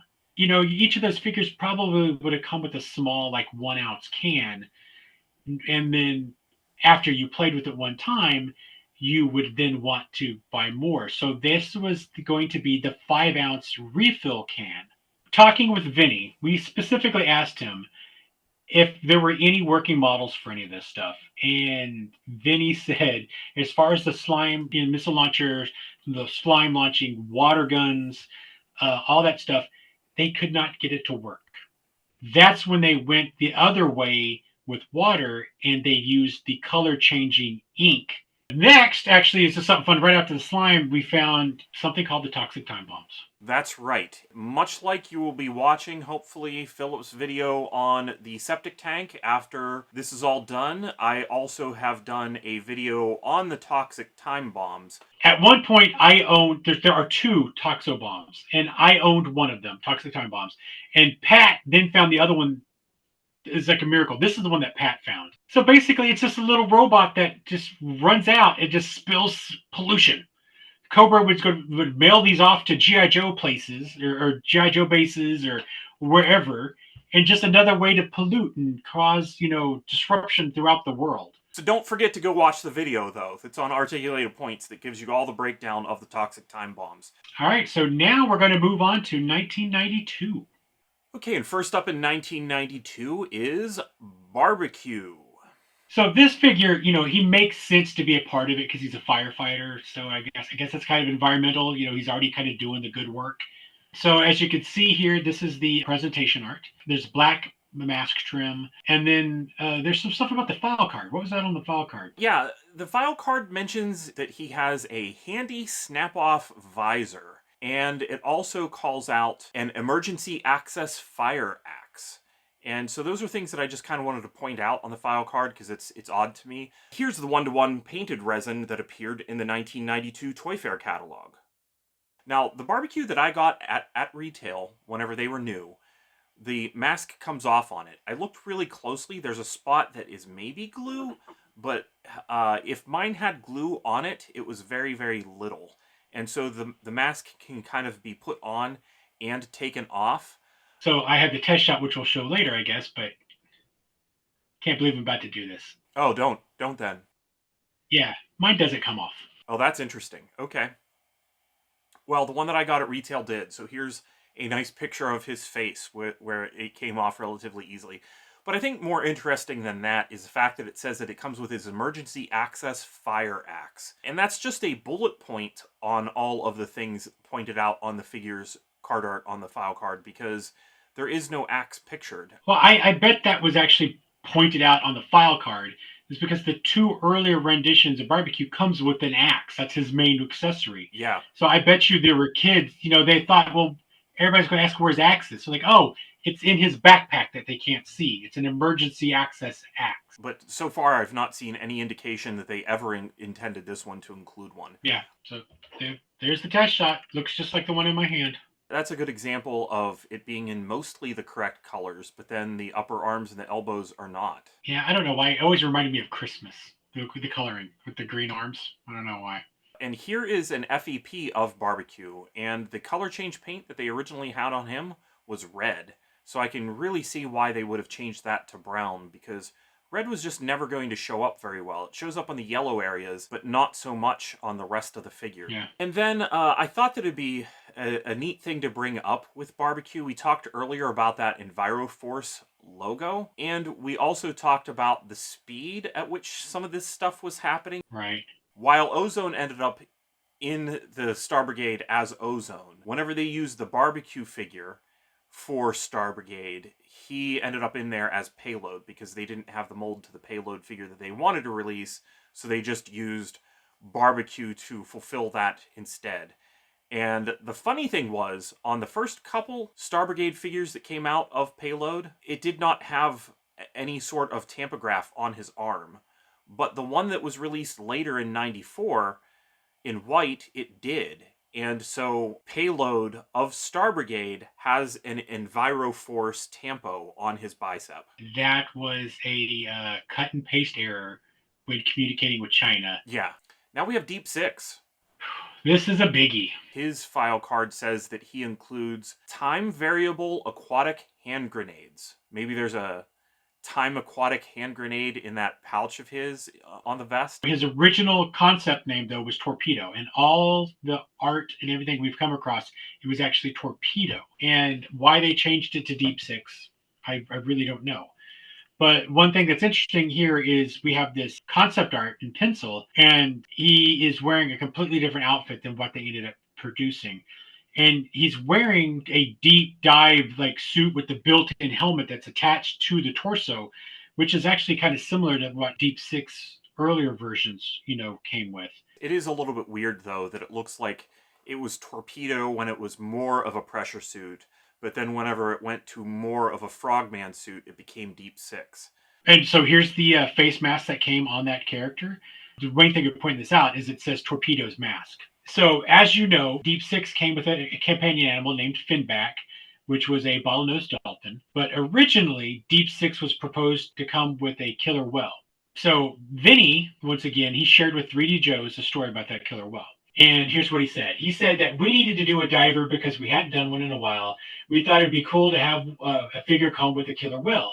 So we sculpted a killer whale. When it came time to do the presentation for the figure in a line review with executive staff, Alan Hassenfeld said, why a killer whale?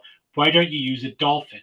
Because Alan thought a killer whale was too mean, and a dolphin seems to be more related to the scientific experiments that they were doing to help communication with people because they're so smart or something like that. So anyway, R&D was not thrilled with the revision, but although Alan didn't do many edicts, this was one. So R&D sculpted a new dolphin.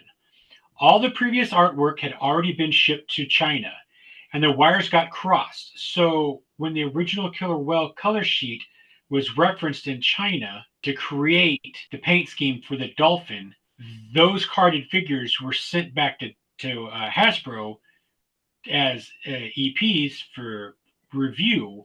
And Vinny was like, no, no, no, no, no, no, no, no. This can't be a killer whale. We already told our boss we wouldn't do it.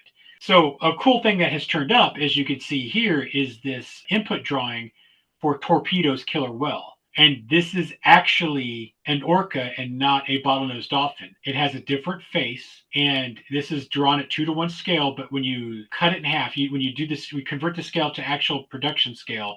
This was going to be a centimeter or so, a little bit longer than a centimeter bigger than Finback actually was. Yeah, that's great that a little bit of that reverting back to things, back to earlier parts of the design process, is the origin for this as well. But then here we have the resin of, I guess I should say Torpedo, because that's what the bag says, right?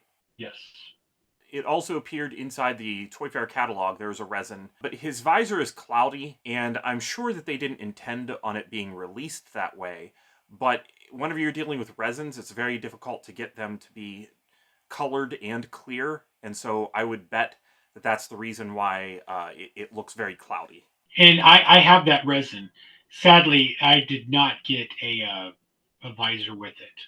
And then after the resin stage, here is Deep Six as a test shot. You have this as well, don't you? I have that figure, and I have the killer whale. I didn't get the figure down because it's such a good picture, but this is my killer whale. And it actually has age spots. And somebody at Hasbro painted, what's my dolphin? I do apologize. It's not a killer whale. This is Finback. They painted his eyes red and his mouth red like bloody.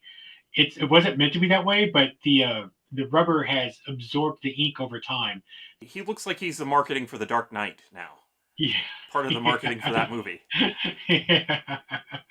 There's some other differences, though, between that test shot and the finished dolphin, right? Yeah, so for whatever reason, they stamped for the manufacturer, the date, the COO, country of origin. So they did it right there, but for whatever reason, they did eventually move it up, put it up here. I don't know why. I don't know. It just kind of looks to me like the difference is there for the sake of refinement. Certainly, the oval on the bottom of his stomach looks a lot better than the huge rectangle with two big dimples in it. So it looks like they just kind of refined how it was, and in the process of refining it, needed to move where that country of origin stamp was going to be located. Yeah. But then here's some pictures of the carded killer whale, the black dolphin. This is my pride and joy. It took me a very long time to finally get one of these. Okay, Toxo Zombie. This is a cool figure because I like how they actually used the Toxo Viper. So they show you that Cobra's like, we don't even care. We'll turn our own figures into these mutants. Yeah, the leaky Soup Brigade that was supposed to be a problem with the Toxo Vipers version 1. Apparently in 1992, we found out that those Toxo Viper 2 suits didn't work so well either. It'll be fine this time, I promise. That's what they told the troops. Yeah. It's interesting, though, that they changed it to pink. It is, because he's clearly that sculpt, but if you look at the card art, the colors match the Toxo Viper from 91 almost perfectly. Yeah. I don't know, I guess in my imagination, whenever they dropped into the chemicals, it also just made the colors of their clothes change. Yeah, there's a little bit of bleach in in the hazardous waste. So. Yeah, that's right. And then I do want to note that he does also have a bullet point on his file card that says that he includes a condensed limited range RS5 handgun. And of course, he doesn't have a handgun. Here are some images that we have of Toxo Zombie from Kurt Groen. These were listed as Toxo Zombie concepts. Maybe we should note the fact that in the file card for Toxo Zombie, he's not like a traditional zombie that has risen from the dead, but the concepts here certainly imply the opposite, where he has the tombstone of growing behind him. Yeah. But from there, we have the Toxo-Zombie resin, and it pretty much is as we are familiar with it. Next up is a test shot, and I did want to note that the sealed bagged test shot of Toxo-Zombie included a knife, because the Toxo-Zombie that we got here in the United States only came with the water squirter, but apparently at some point they considered including a knife. I don't know if they ever considered that handgun from the bullet point, but they did at least think about including some accessory with him. Yep. And then here is the FEP Toxo-Zombie that is bagged. I have held one of these in hand. I didn't end up buying it because I couldn't find anything significant about it other than the fact that it was bagged. There are no accessories in here, and thanks again to Drew Haggerty for that image. Sometimes on Toxo-Zombie, people don't notice that he actually does have that Cobra logo on his arm. I think it's because it's a sort of a purple on purple or pink on pink kind of color, but it is there. And talking about reverting, I have to wonder if that's what happened here or if they were just trying to enhance this figure a bit, because when our Toxo-Zombie was released in China, apparently they did decide to include the backpack and gun from Toxo Viper. So they made it more like an actual Toxo Viper that's now a zombie. So it's like the Toxo Viper accessories with the Toxo Zombie. Yeah, they were included. Okay. That brings us all the way to 1992's Eco Striker. I don't have a lot on the Eco Striker, do you? I got nothing. Really all we have is this early image from the Toy Fair catalog where it shows the Eco Striker with the red headlights. Okay. I thought that it was interesting that the sticker on the Eco Striker is that EnviroForce sticker, but now it says Eco Warriors instead. Why they fixed it on the vehicle, but they didn't fix it on the 92 figures? I'm wondering if they just thought it's so small that nobody's going to notice. And then I bust out the magnifying glass. Right. Yeah, you could be right. It may have even just been for consistency. I don't know. Or why didn't they just do a variant and Right. change it? I don't know. It's a good question. On the package, though, for the Eco Striker, Deep Six's gun kind of has the stock of it. Looks more like it's made for swimming, for aquatic use, similar to the one that came with Wetsuit later on. Yeah, instead of being like a traditional stock up your shoulder, it's actually like a wavy fin, almost like a flipper. Correct. Yeah, that's a good way of putting it. But yeah, it's a little weird because that's actually how it is on Deep Six's art as well. So I wonder if out there somewhere there is a test shot or a sketch that would have indicated that that's how it was going to be made. I don't know. Amongst the test shots that I got this plunger test shot that Philip helped me compare to the one of the Eco Striker. Now, I don't have an Eco Striker to show a comparison to, so I just kind of have it here against the Toxo Viper plunger. Well, you said you had nothing. Look at you. You lied. I think this is very close to nothing. I think that's how people will feel. Yeah, I think you're right. And that brings us to what we kind of already started talking about before, the Toxo Lab. Yeah, so unfortunately, we don't really have much to show for this. But this is the catalog photo shoot. What's cool about this is some of the colors are different.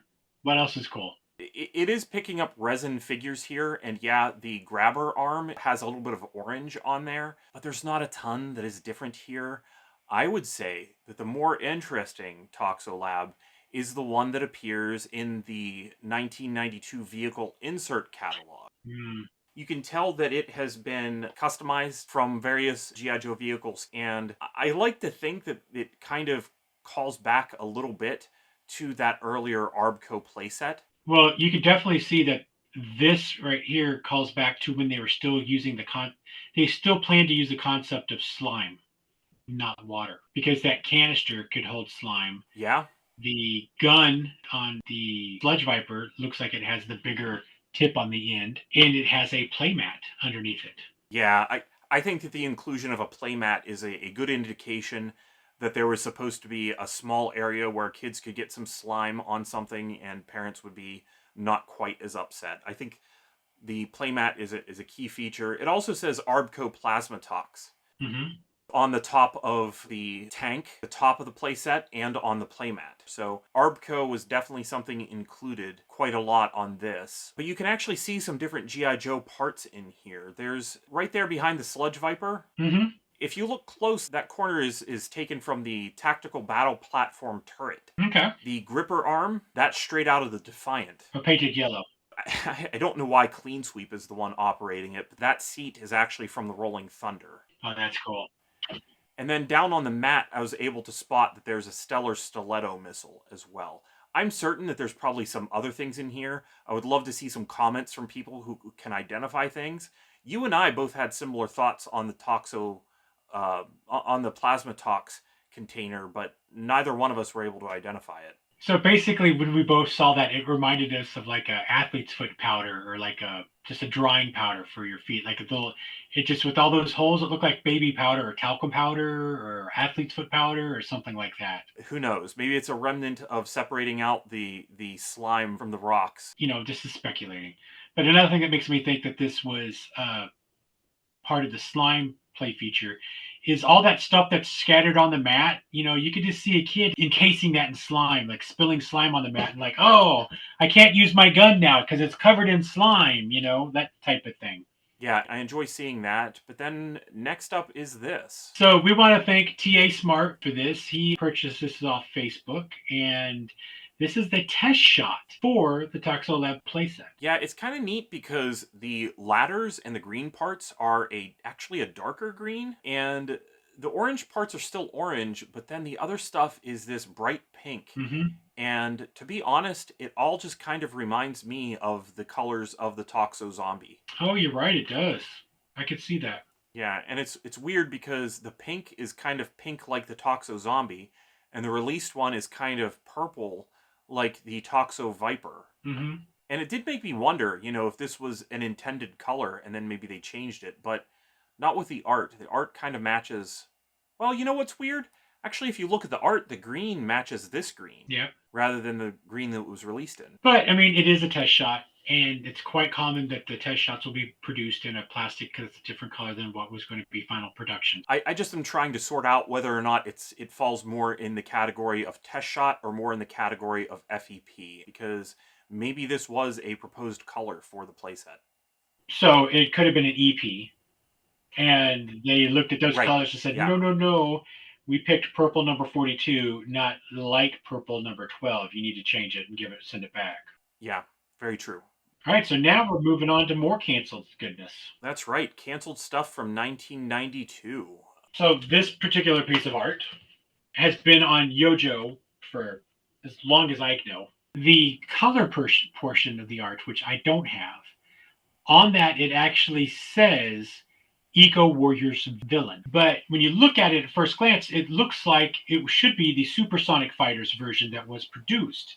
What is different about this, though, between the Supersonic and this, is on his wrists on this art, you can see he has knives. Kind of like Cesspool had the leg daggers, this guy has hand daggers. And I do have this resin, and here's the hands. You can clearly see the molded on dagger. It's like they wanted to get daggers somewhere into Eco Warriors, and it kept on being dropped. I can kind of see why this was dropped, though, because there's a lot of bridging between the hand and the daggers that doesn't quite look that real. Yes. I think it would have been more interesting if it had been just a little accessory that would have clipped around his wrists. Yeah. And that actually does it for 1992. Let's move on to 1993. 1993? There's no Eco Warriors in 1993. So let's clarify that real quick. You got to remember that all these figures are designed a year in advance. So in 1992, they're working on 1993, and they don't have the knowledge that the line will not be popular or that Hasbro they'll cancel the line. So they've already started working on something before the previous years has actually hit the market and determined whether or not it's a success or a failure. This is probably the thing that excites me the most. You showed me this image, and I was floored because I think that I probably spent a few hours online that night. Well, so let everybody else see what it is that you found. Well, I did that on purpose. I acted nonchalant about it because I, too, was like, I was so excited. So this right here is a concept that Hasbro, they toyed with.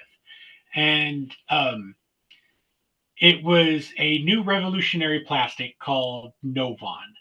And it was a biodegradable plastic that was made from starch, 40 to 98%. And depending on the percentage of starch determined how water soluble the plastic would be. So this was actually going to be a plastic that could dissolve when shot with the water guns. And because of this, they wanted to add play features onto figures either via accessories or companion animals or so on like that.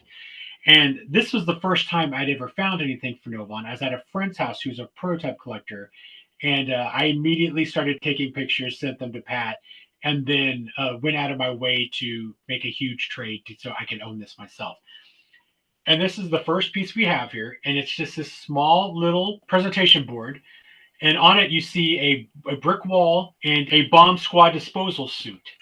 And these would have snapped onto the figure, and then that would have been carried in the hand because that was going to be an urban assault shield. When these items were sprayed with water, the Novon would dissolve off and reveal that under the urban assault shield would be a biotech shield with a Cobra logo with bio logo. And then underneath the bomb squad outfit was going to be a battle armor suit.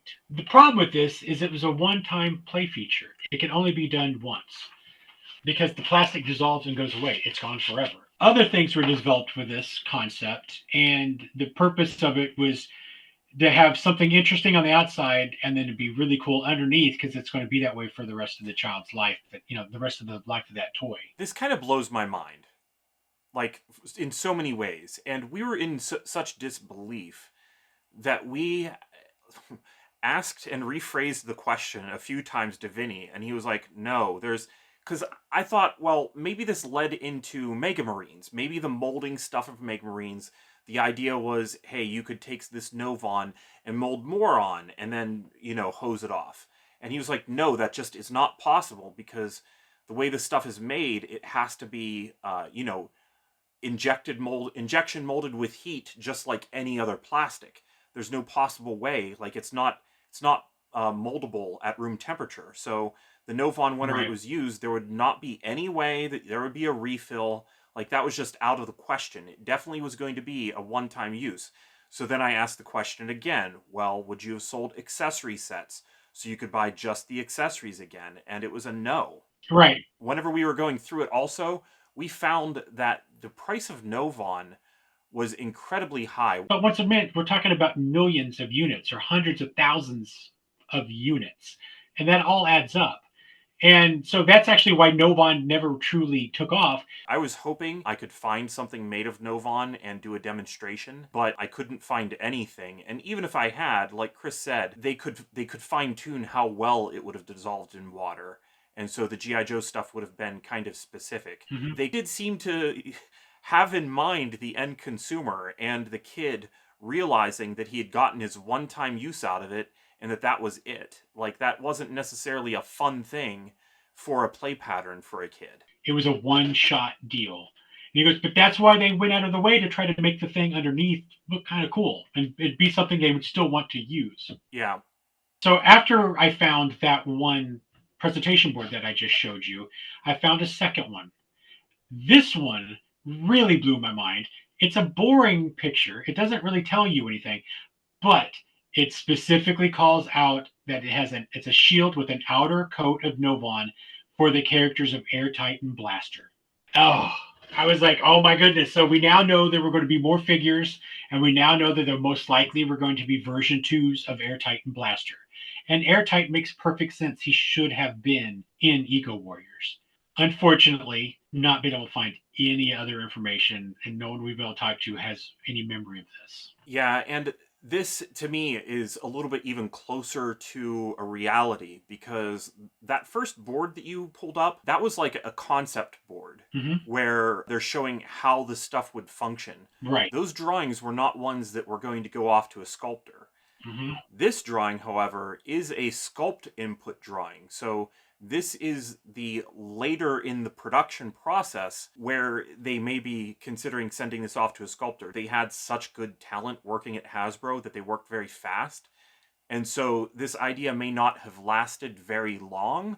and still made it to both of these stages. The early art that you have is dated November 4th, 1991, and then the sculpt input is dated December 20th, 1991. So for at least more than a month, they were talking about how they were going to use Novon in considering putting it into the sculpt phase. Yes. And it makes me wonder, there in the end of 1991, you would actually be creating the 1993 characters, wouldn't you? Yes. You would have moved because of a year in advance. So at that point, they were working on 1993. With that being the case, I just kind of wonder what's going on with Airtight and Blaster. And who knows, maybe with this Novon being so expensive, I think, didn't Vinny mention that there was a possibility that in this segment they would have reused parts to have made old characters? He pointed out that that was something that was commonly done. In this case, though, I can definitely see, with it being called out Airtight and Blaster, I think it makes a lot of sense that if the Novon costs more, and they knew that from the beginning, that they'd be looking to save some cost on this across the board, and maybe just reusing Airtight version 1 in new colors and Blaster in new colors, or other figures and calling them Airtight and Blaster. But definitely, I would assume that these would have been reused parts with new accessories. So sadly, the concept of Novon was killed, before they'd gone into any extensive testing, because the cost of the plastic they determined was going to be too high, and the concept of the play value of it being at a one-time use. Yeah, absolutely. It would have been you buying an entire figure every single time if you wanted to relive that experience of spraying off the outside of the accessories. One time.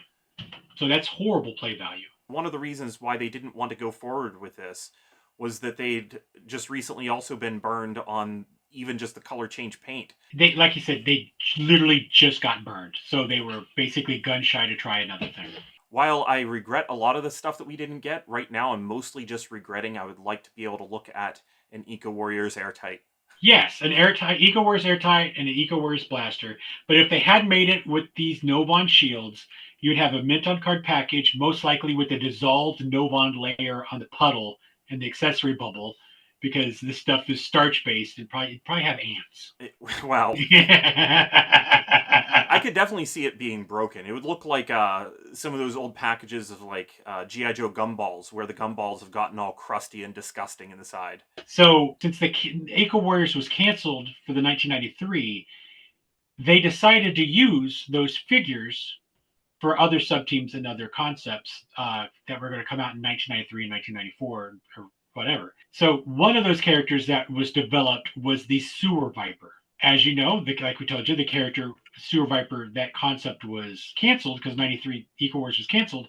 So they just moved that over into the Mega Marines. He was going to have a cloth cape that was made from the same material as Ambush. And you can see those little holes right there. Those were the arm mount and shoulder mounts. On the shoulders and on the head of the figure were spikes that would help hold cape on. And then on the arm itself was going to be holes where a peg would snap on and hold the cape onto the lower arm. I wonder if those may have even been melted in. Yes. That's actually kind of how it is depicted on the art for some of the Ninja Force figures that have like the cloth in their waists and things like that. Yes. I would imagine that there's a possibility that this would have been a permanent attachment to the figure. Yes, because on the arms it was a permanent feature. That was not, a child cannot pull that tiny little pin out. That was going to lock it in place. So that wasn't the only feature, though, of Sewer Viper, isn't that right? So Sewer Viper was going to come with glow-in-the-dark features. This is the 2-Up Paintmaster. The spikes were shaved off on the shoulders and on the head that we mentioned before. But Pat had seen this before I got it, and then I had traded for it and got it. And Pat and I had both had figured this out on our own one day, that while sitting in the room like this, it looks like this, but when you turn out the room and walk away, it had glow-in-the-dark paint on the face mask and on his grenades.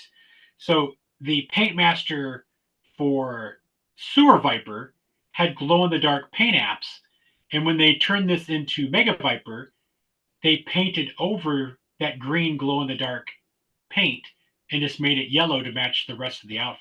I actually didn't know about the grenades until we were putting this together. That was one of the things that I learned then. You and I both knew about the face mask because it's so predominant. It's a larger feature. Yeah. It wasn't till I was shining a high-powered flashlight on this thing and then quickly turning off the light to take pictures that I faintly got the glow of the grenade. Like in the first 2 seconds. After that, it's gone. Now, I have heard that Toxo Zombie was considered for glow-in-the-dark paint, but we've not found any evidence of that. And the Sludge Viper presentation art actually had glow in the dark written on it, and then they had black sharpied through it. So they toyed with the idea for the 91 line, nixed it, and then decided to bring it back in for the 93 line. Interesting. Okay. Now here is the 1-to-1 hand-painted resin. And on this resin here, you can see the spikes that I discussed on his shoulders and on the top of his head. Yeah, it looks to me, for the inconsistency going on here in the shoulders, that they were kind of added to the resin, but that engineering probably would have needed to have taken care of putting them on the actual sculpt.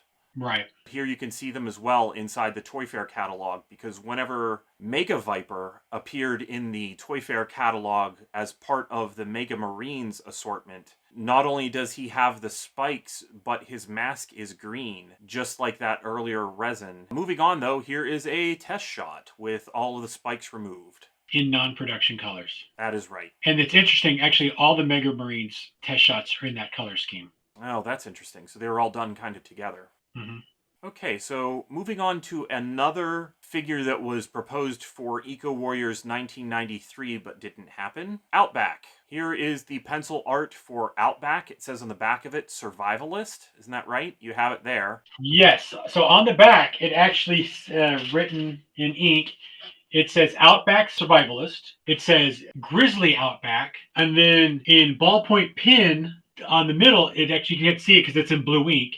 It says Enviro Ranger. Oh, wow. Okay. I actually didn't notice that on the image. There is that pencil art, and then there is this color presentation art. And on the back, all it says is Outback Assortment 2. Okay, and then there's this other piece of color art, but you don't have this, right? Unfortunately, I do not.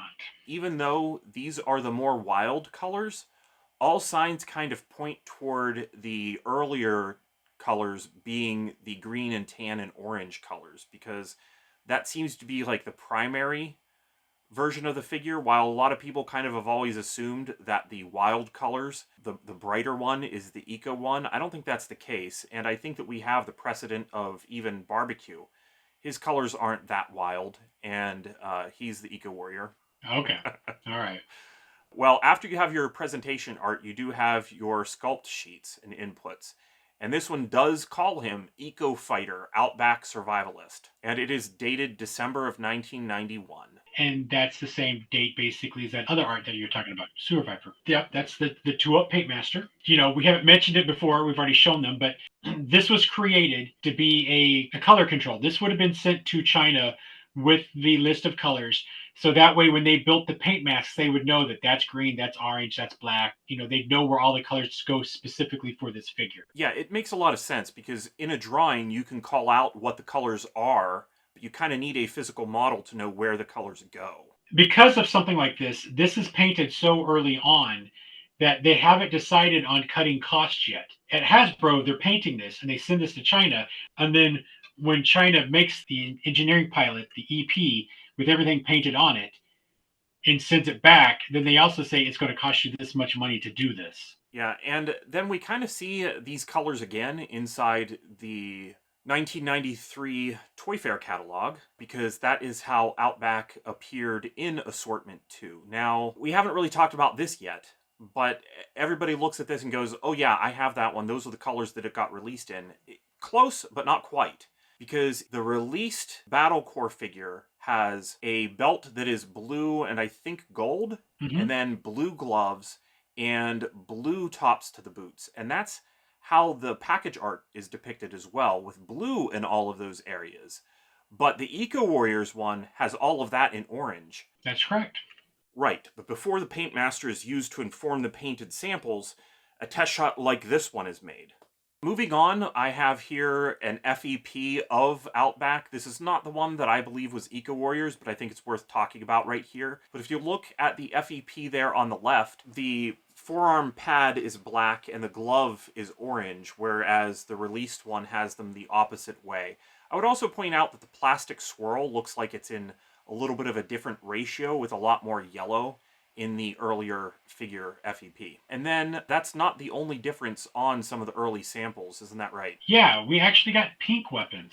Yeah, if you look at the package art, while the figure came out with red accessories, that's not quite exactly what the art looks like. There they are. The pink on these isn't quite the same, but FEPs were made for both versions of Outback with pinkish accessories. The tan and green one has a little bit darker than the other. You can even see on the back where this sample was used to plan a package revision. So next is Snowstorm. This was a fun one. That art that's on the left is actually labeled as astronaut jetpack, and then in faint pencil somewhere it actually says payload.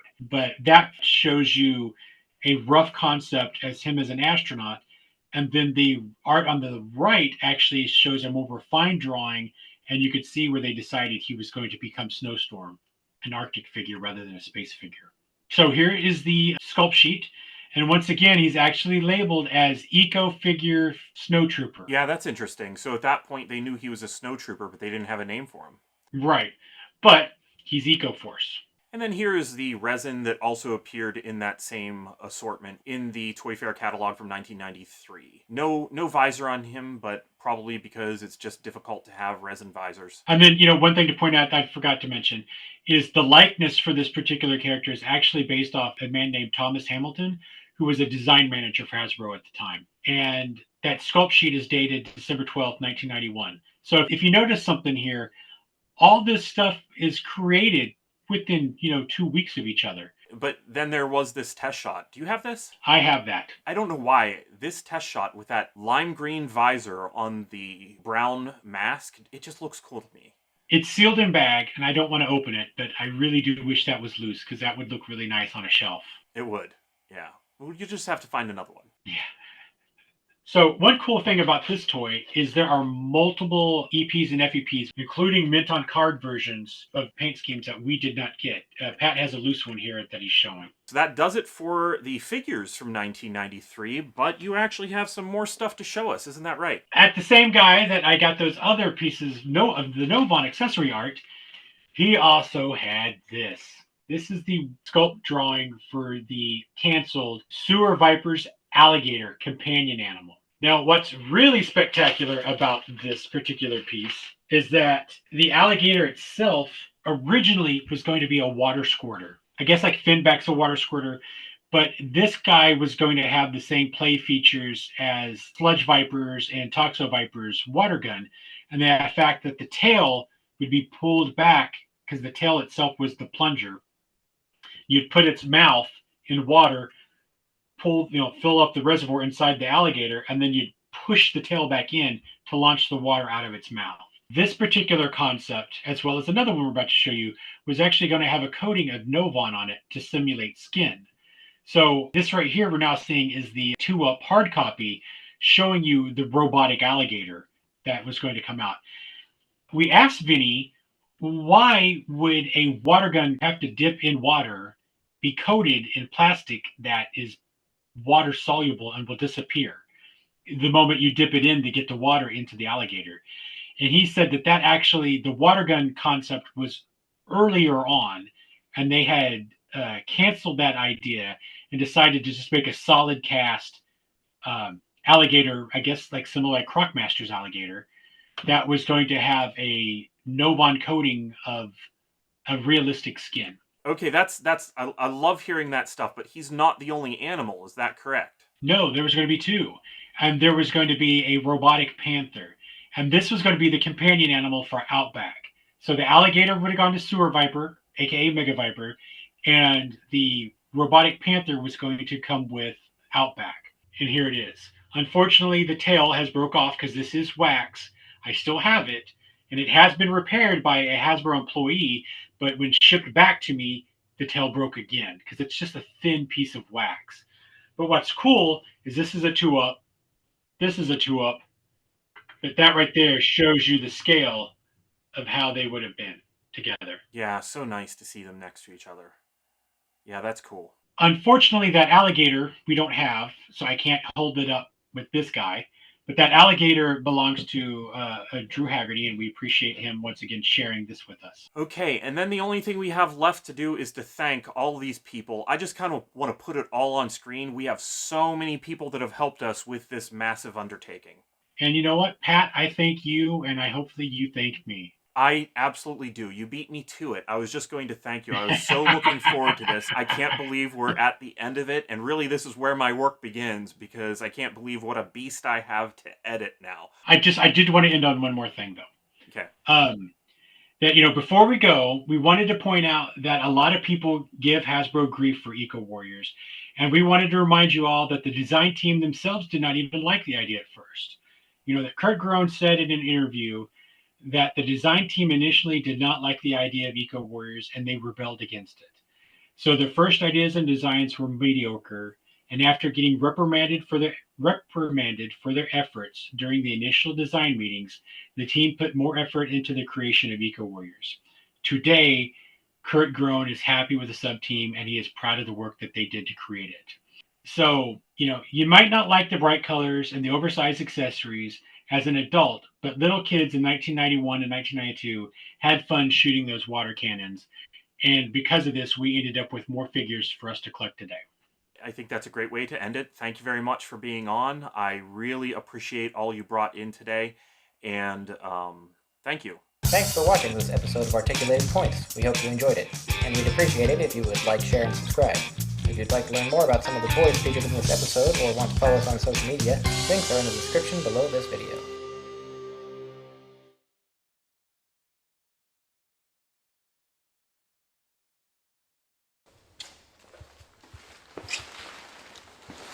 Hey, Fred, What? you know what the difference is between a toxoviper and a tree? What is the difference between a toxoviper and a tree? The tree doesn't want to be hogged. Ugh.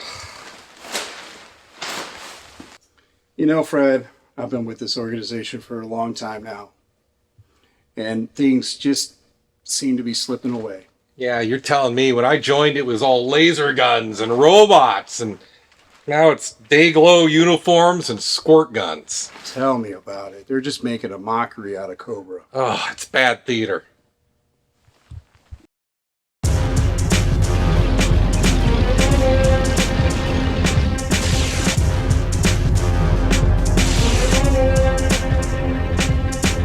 Hello and welcome to a very special episode of The Full Force. Today brought to you by Operation A.R.M.O.R, where we will be watching some very eco-specific Deke episodes. Yes, I'm Christopher McLeod, aka Diagnostic 80, and I'm joined by the very talented artist Adam Snitches Get Stitches Riches to give you our very own hilarious commentary in what we are calling the Full Force Theatre 3000 Deking Around. Before we get into that, though, how are you doing, Adam, mate? I'm ready to save the world, man. I'm doing good. Oh, nice. I've got nothing around me, so there. Well, no, we both have the same visual prop. You want to hold it up on three? Yeah, 1, 2, 3. I'm the proud recipient of a mutton junkyard today. Found it in a Target. Anyway, how are you doing, buddy? How's things? Awesome. I guess. You might have gone a little too far when you said this was going to be hilarious. I don't want to lie to anybody. It's going to be okay-ish. We have overstepped there massively. Yeah, we're going to be looking at a couple of episodes. We're going to be looking at season 2, episode 8 and 9, I believe, of the series that focuses on the Eco Warriors specifically. For obviously, that's the theme we're rolling with for Operation A.R.M.O.R. That's why I've put this very, I thought on theme colorized hat. I know it's not Back to the Future, but it's the only one. When I was looking at all of like my hats, I was like, it's either this one or Inhumanoids. I'll go with this one, and I think it's working. And that's why I wore this bright orange shirt to correspond with this, because I was going to go get some nice orange poster boards and make a neon background. Surprisingly hard to find orange poster board. Yep, you can find green, yellow. No orange. White, and then you spray it orange. That's what I did with the... I thought about it, but this crowd's not worth that much effort, to be honest. I mean, after all, this is a show with my initials that I'm not at. How much am I going to spend on a background? It's too true. Anyway, let's get stuck into these episodes then and give our hilarious commentary that I've kind of forced us to have. So yeah, let's do that.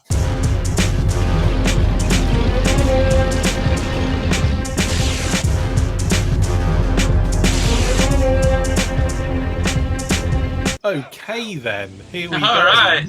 Joe. Take 75. If only the people at home could see the crap we're having to go through. Anyway, But they can't, because they're assembly required. Speaking of crap, fertilizer plant. Is that, hang on, in the background, is that Kenny Loggins or Michael McDonald? I don't know, this is just some random hippies It's Cobra Commander. that happens to have Cobra Commander's voice. You know, the thing with Deke is so many of the characters use the same voice. You don't actually know if that's Cobra Commander or if they just, like, had the same voice actors to another character. Well, funnily enough, I think we find out very shortly, and there's an even funnier thing regarding that.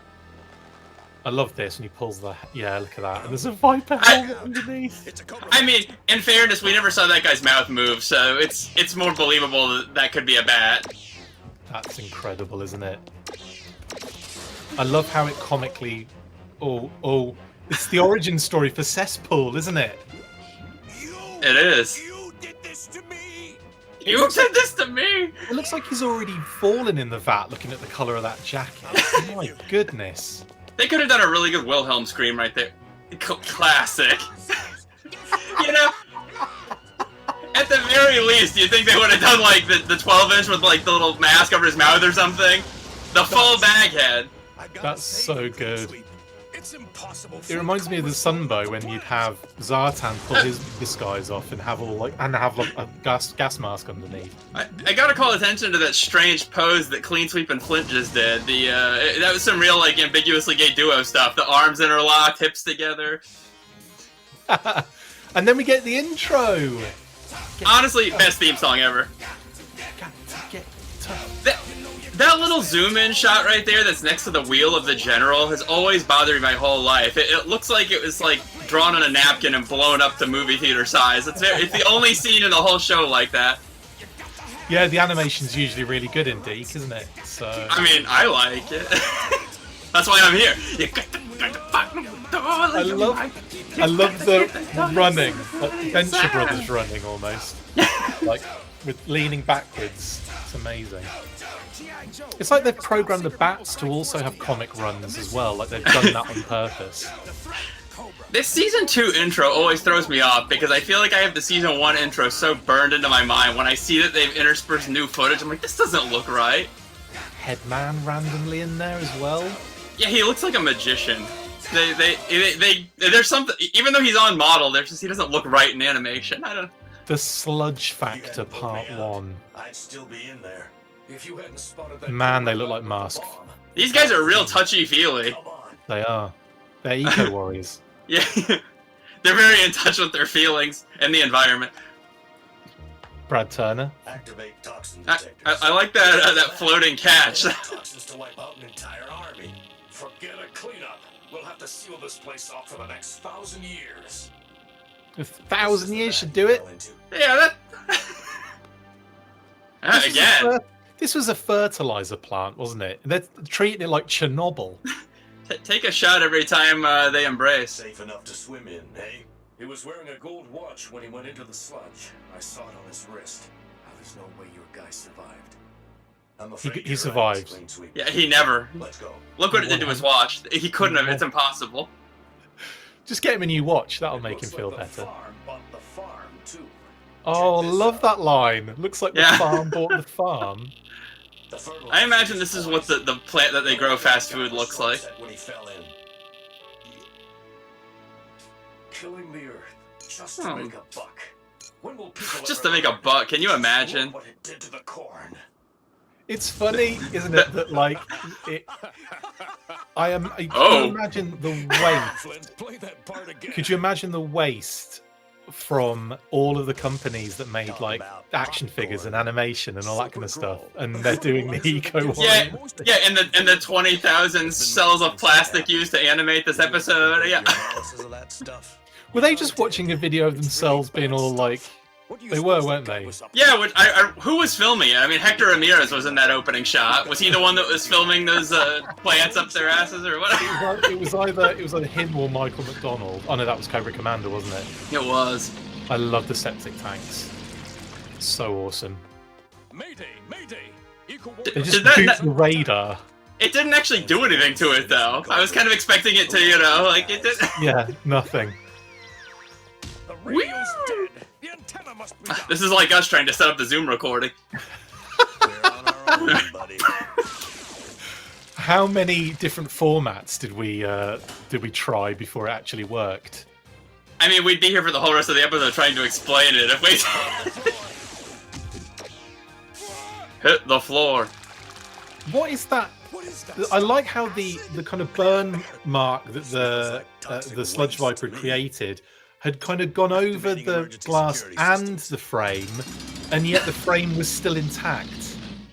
Well, that just tells you they should be making everything out of that frame material, and this problem would be solved. I want them alive.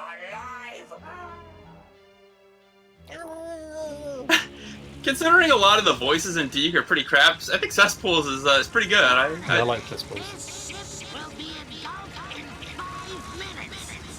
The battle. I love they really went to town on the battlecopters in Deke, didn't they?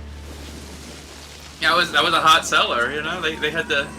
I thought that guy was wearing a giant mariachi hat at first. I was just about to say the same thing. I'm like, why is there like a guy with a massive hat about to jump? Oh no, it's a dinghy. That's funny. Oh, that's a painful looking entrance. Yeah, that's a little Cobra Law vibes there. I'm gonna say that's a bit phallic. I'm not gonna lie. Oh, they're floating in that guy's hat. That was amazing. Was that a Blizzard over there with the 3 gray stripes on the torso? He's we're about 5 years too late for him. But... Considering he is the leader of Cobra, he really gets right up in the action, you know? He does. He doesn't have an office job. And yet, he is a little bit... Oh, the gliders as well! Getting in there. This is massive product placement, this episode. I love it. It's like everything that was out at this time has been on. And stuff that wasn't. I want those helicopters. Yeah. Is that Hector Ramirez? Again. Why is he driving a fruit truck or whatever that was? Major altitudes, Hector Ramirez as well. I love that design for General Hall. I think it was so cool. Stealing tomatoes and lettuce and Brussels sprouts. Obviously. Hector Ramirez is driving around tomatoes and Brussels sprouts. Yeah, and I love Major Altitude's response. Don't ask. It doesn't make any sense to us either.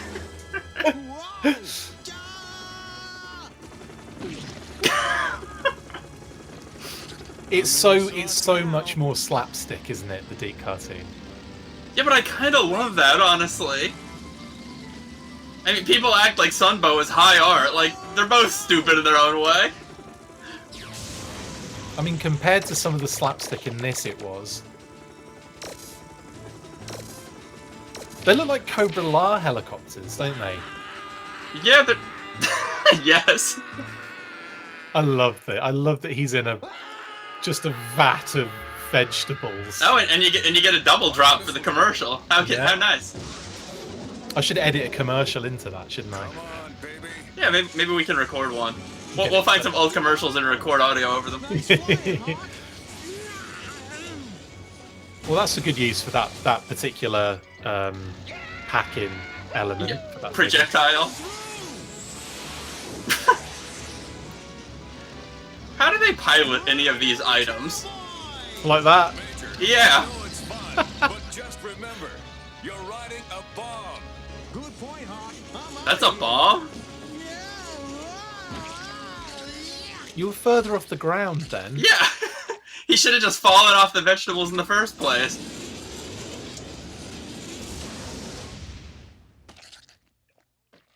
If Hawk could control that the whole time, why didn't he just land it back on his ship? That would have been so much better, wouldn't it? What a waste of taxpayer dollars.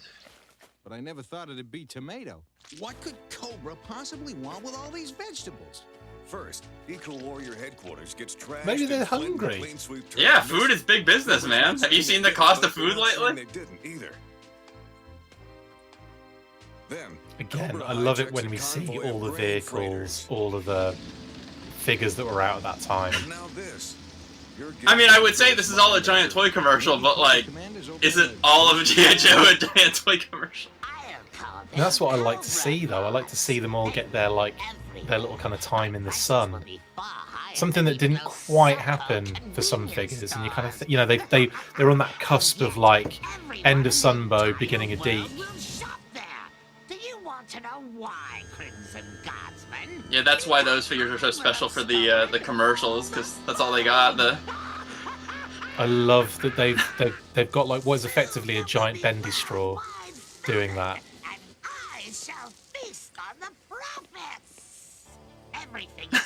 Oh, so I see. They're setting up a famine by what, stealing 3 trucks? Yeah. they just took over Amazon. I don't think the logistics have been worked out yet here by Cobra. They've stolen... They're starting small. They're building up to it. How could they do a worldwide famine? Like, if they are literally stealing every food truck in the world, then they've already won. They already have more money and power than you could even fathom. This guy's nuts. Oh, that car. So it makes that car disappear. Yeah, where does it go? What's that? That was a horrible noise. Smell of rotten eggs. Sorry, I guess I have a little gas.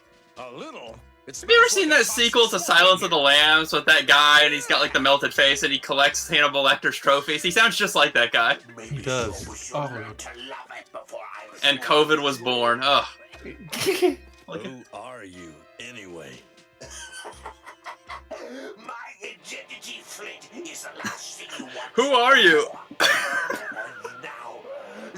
It's a different origin story, isn't it, than the one in the comics? Yeah.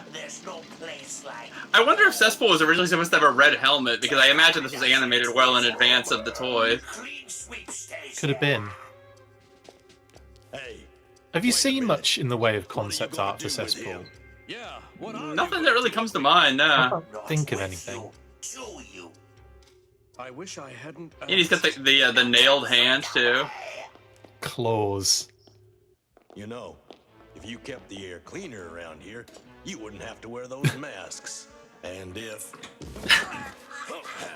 God, what a buzzkill. Locks on your doors. That was easy. You'd be able Yeah. to do that. But you did, so you can't. Goodbye. They're literally almost through the bars there. They could probably walk straight through them. All right, what's the catch? How many cars do they have like that? Yeah, and they all look like they'd be pretty valuable cars too. They're all like hot rods. And, like... That one's got like that kind of classic walnut dash kind of door thing going on as well.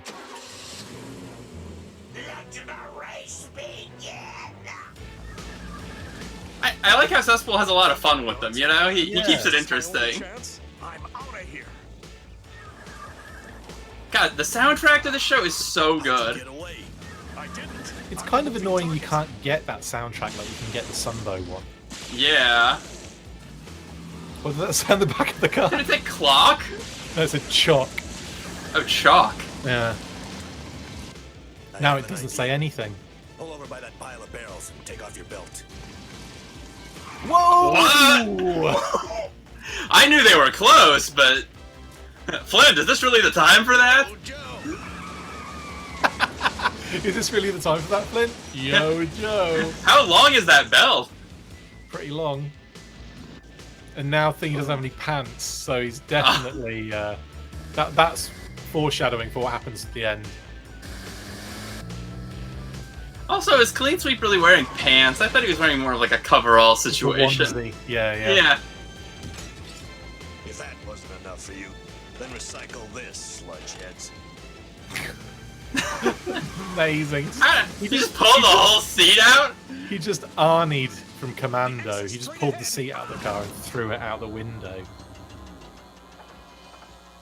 You didn't think I'd really let you go. Oh, the classic car crushing scene. It reminds me of Superman.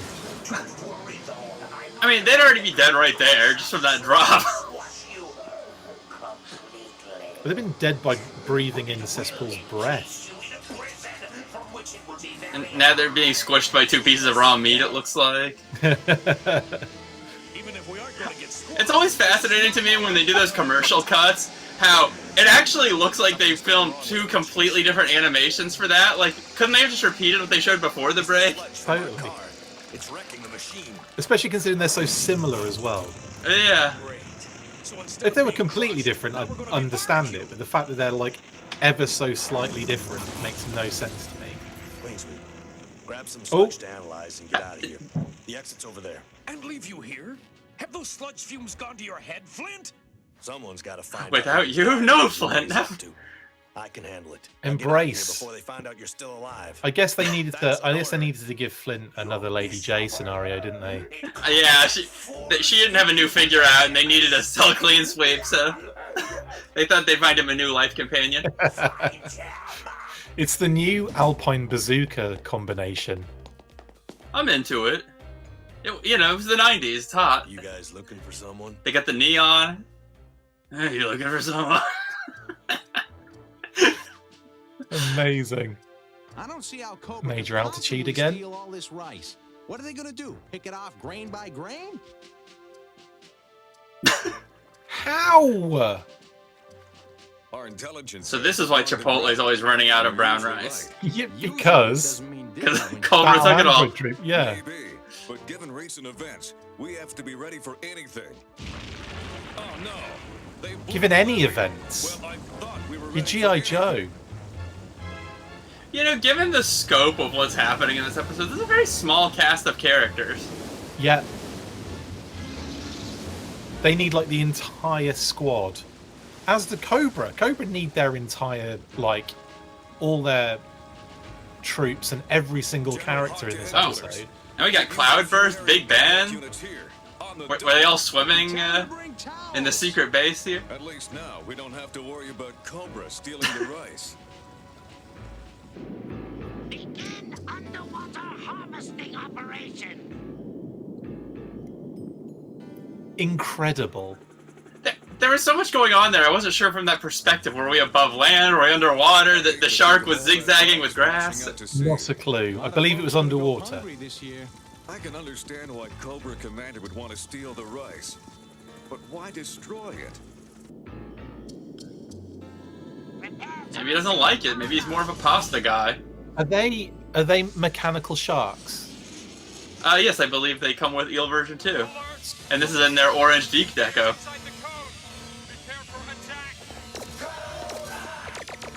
Hey, range vipers. Sweet. Huh. They should all literally... Oh, Crimson Guard Immortal.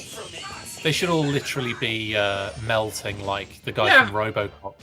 Fascinating that the humans were either unaffected or we didn't get to see their fate. We only get to see what happened to the robot. Yep. But he will make a good ally once he has learned to respect my power. One thing I like that he says he'll make a good ally while he's been wearing a Cobra logo on his chest the whole episode.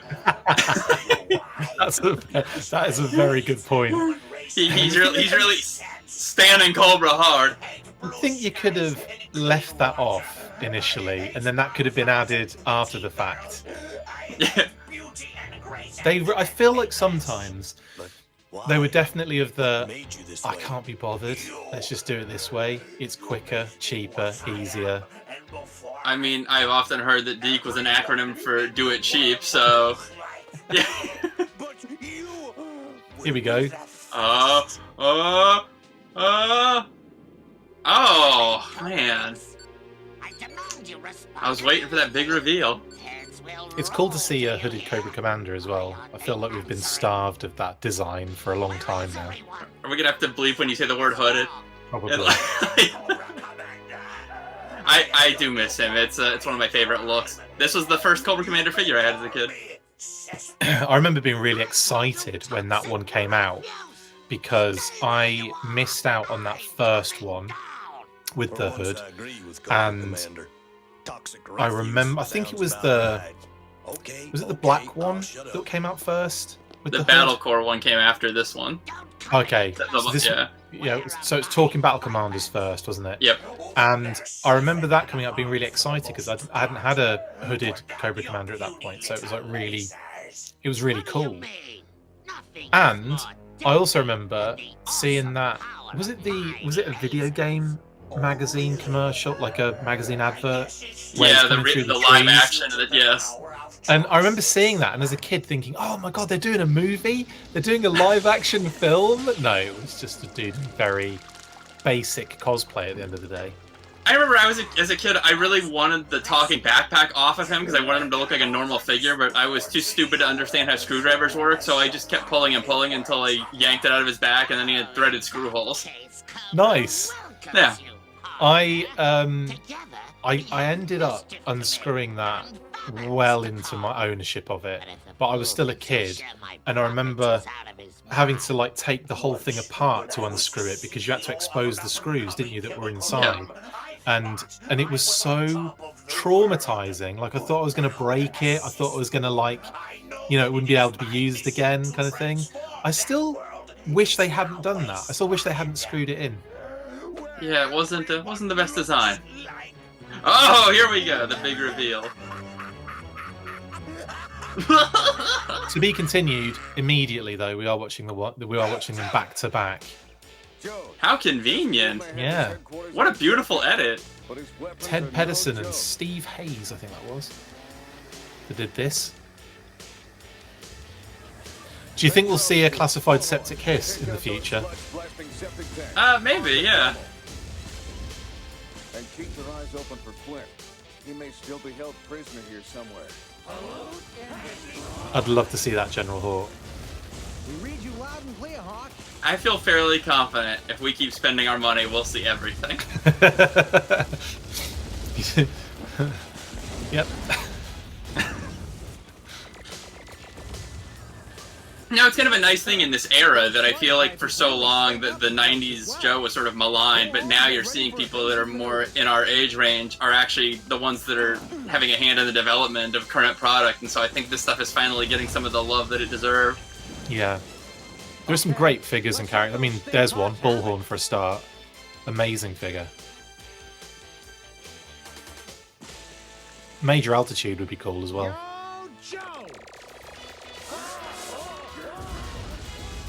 I hope they do embrace a bit of the eco warriors stuff, because I mean Cesspool is phenomenal. I mean, could you imagine that figure, man? Like, that'd be so good.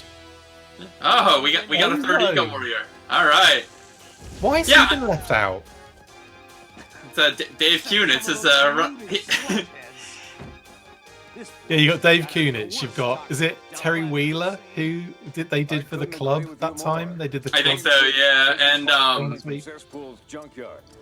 And Vinny D'Alba is Cesspool. Yeah, this is a real Hasbro brand team centric toy line. We're going to need some big help against Cesspool. Oh, that was a very Canadian of General Huck. Against all the. You hear little bits of Canadianisms come out in the Deke voice acting. Well, if you guys can hang in there a little longer, I've just come up with a neutralizing agent that looks like. I've just about come up with a. In that case, fertilize your way over here. Yeah, fertilize this. That's what got them in the problem in the first place, General. Breathing smoke and pushing up posies. You know, for people that are going around being so preachy about inhalation of fumes and all this stuff, why are none of them wearing their helmets? You know, Cesspool looks more responsible than the Eco Warriors. And they're like also like blowing stuff up left, right, and center. Oh no, here's another big childhood one, man. They used to always advertise Plasma Tox, which is what that looks like. I wanted to own that so bad. Also, Flint started the whole thing off by shooting off in a bloomin' fertilizer factory. He caused the damage and ended up blowing everything up himself, more or less. Typical environmentalist, man, always pointing the finger. And then firing. While he drinks out of a plastic straw. Look at the state of that. All right, look at this sweet new deco. it's blood drip. Now munch on this. Did he just say? He just said litterbug, didn't he? Phenomenal. Man, another song. This background music is so good. I really wish we could get that Sumbo, that Deke music. That sweet Deke music. Oh no! I hit the main reservoir of sludge. What the hell have they created? What's going on? I can't breathe.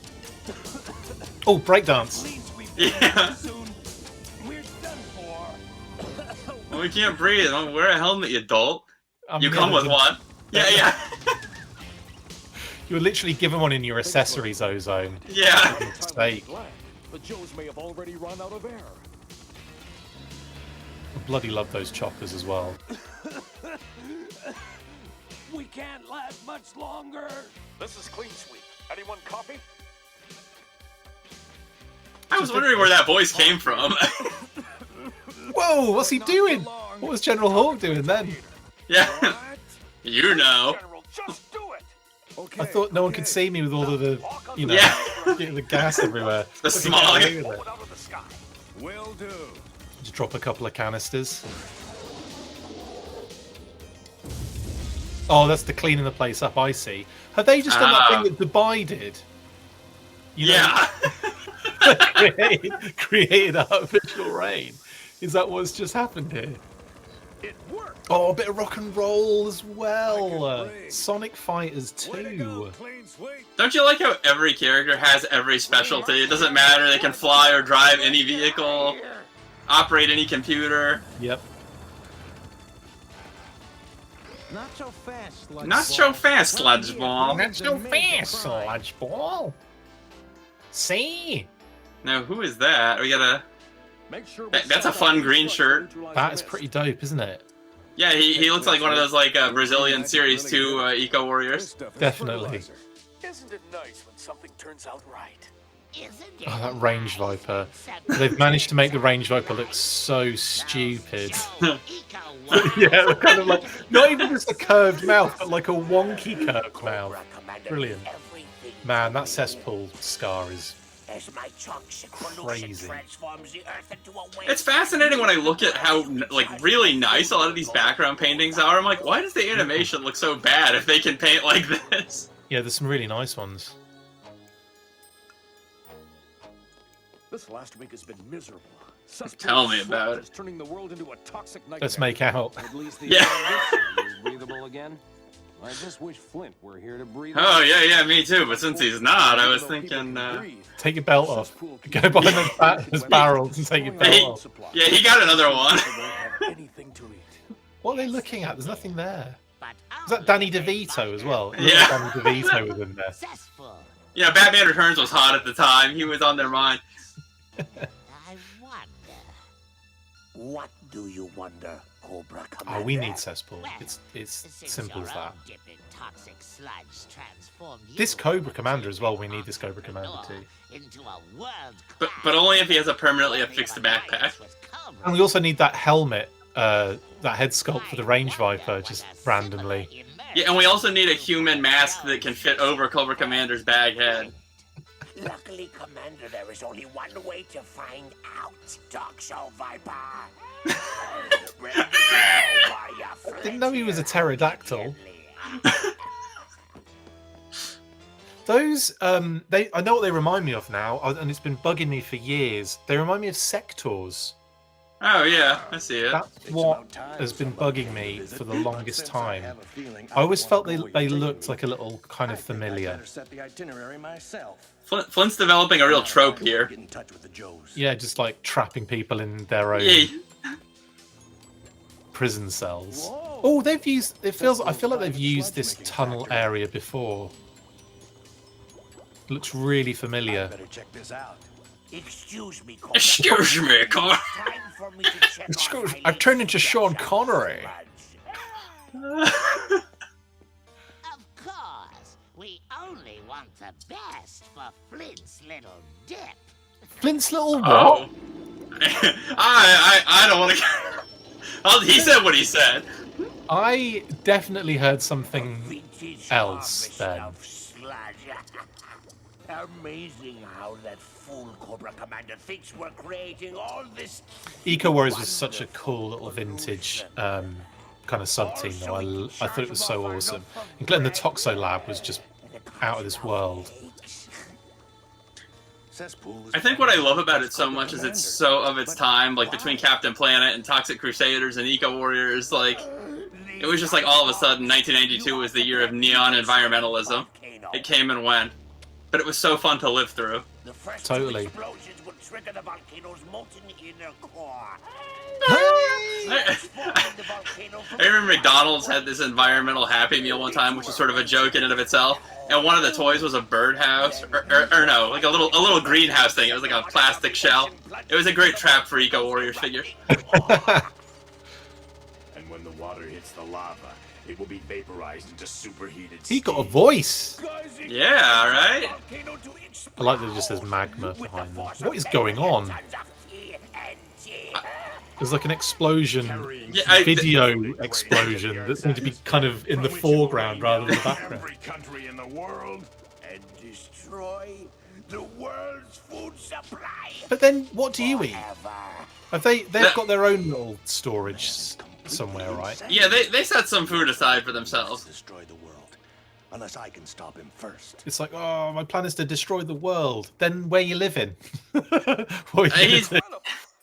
He set some land aside with good vegetables. You Eco Warriors have got to get here as fast as you can and hit that. I will say the animation has been pretty good in this episode. The 2 episodes, I should say, this double episode. There's been some good stuff in it, actually, animation-wise. I like that. That was good. From Yeah, Flint. it's. Cobra Commander.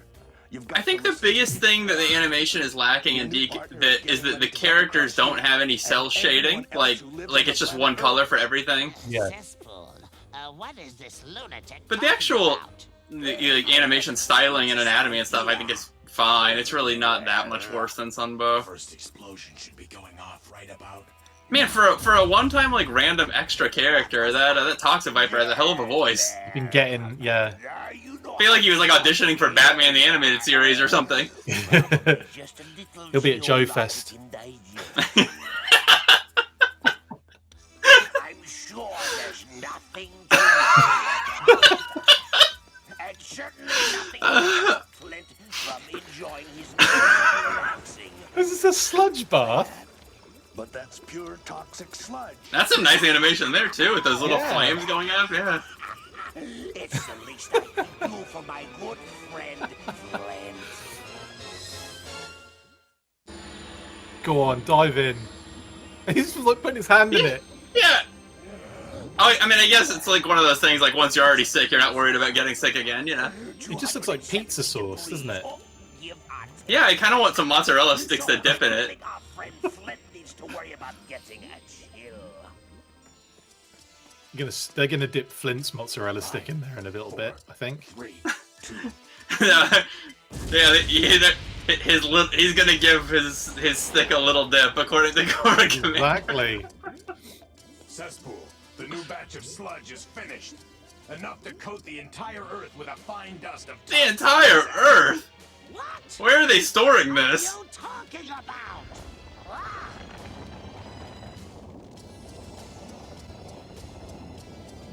Now here comes Ghostbusters 2. Your so-called partner wants to destroy. Just sing, it'll make it happy. Yeah. Well, I guess we're gonna have to take control. I'm gonna take control. I'm gonna take control. Too late, partner. The countdown to disaster has already begun. Yep, they're angry. And once the Everyone getting the Statue of Liberty. the earth become as twisted and warped as me. Why has only one of his hands got nails? Not if the Eco Warriors. He got a little extra on that hand. He stopped trimming. Is his other hand out of the vat? Yeah. Like Arnie in Terminator. Oh, Should we mix those upcoming O-Ring Ghostbusters with Eco Warriors now? There she blows. hell yeah. Cobra's volcano and Flint's prison. They need to repaint them in the Slimed Heroes deco. You remember those figures? Mm. Then they'd be very compatible. Gliders again.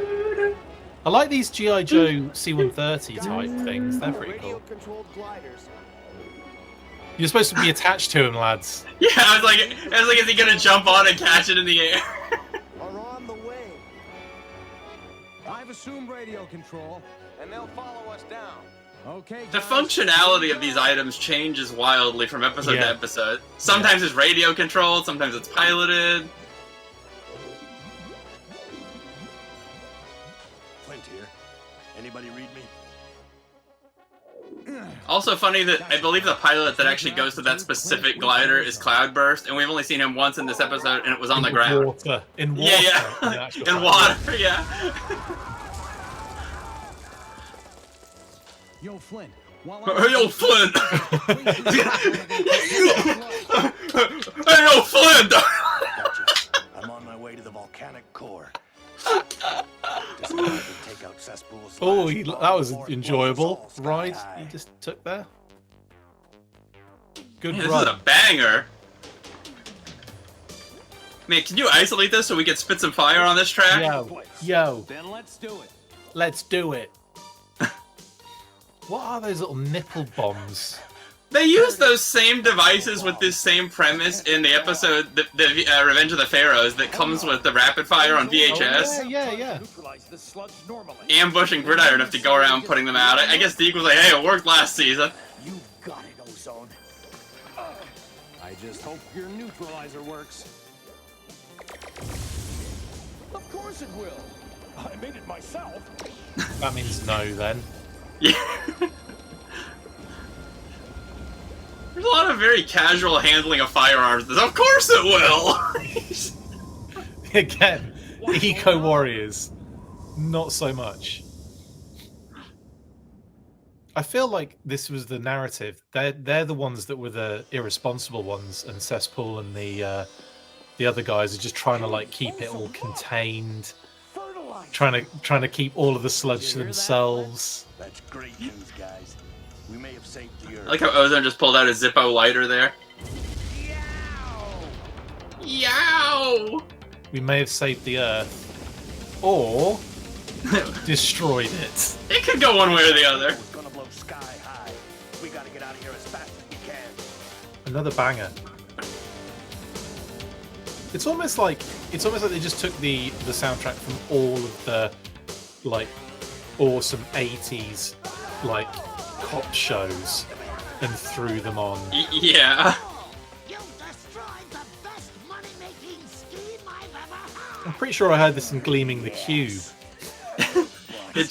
G.I. Joe and Synth are match made in heaven.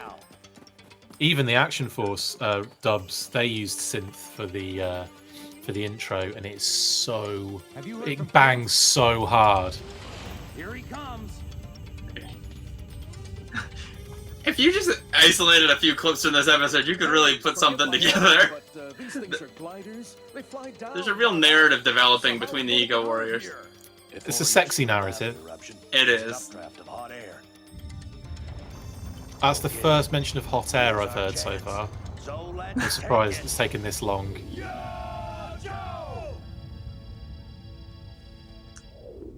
Brilliant. If only it really worked like that. That would be so fun to just find little crevices with hot air coming out, stand over them, and take flight. Volcanoes are good for that. Yeah! Whee!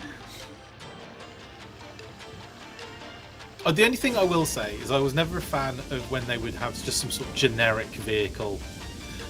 You've got all of these vehicles at your disposal, like literally every single type of vehicle available to you, and they would do a generic submarine or a generic kind of like plane or something, and you just think, wow, there are literally like hundreds of vehicles they could choose from. I always assumed the logic with that was if it's no longer in production, we're not trying to sell it to you, so we don't care anymore. So they just made something up instead. Yeah, which is odd, but then strangely, like in Deke, they still had Scarlet and Lady J in season 1, despite neither one having a figure in a decade. Yeah. You can see they've already got sprouts. Wow, Wow, they've already got sprouts. They're just building one in my neighborhood now. Did they utilize Ninja Force Scarlet, or was it just regular Scarlet during the Ninja Force? Just regular Scarlet. Or in the Deke Deco in it, but yeah, like that is Yep. so odd that because she did have that figure, and that was smack bang in this kind of period of time. Cesspool and his sludge vipers, but our planet Earth can provide for all of its people, as long as all of us work together to take care of our home. Message. Woo! Oof. My heart grew 3 sizes that day.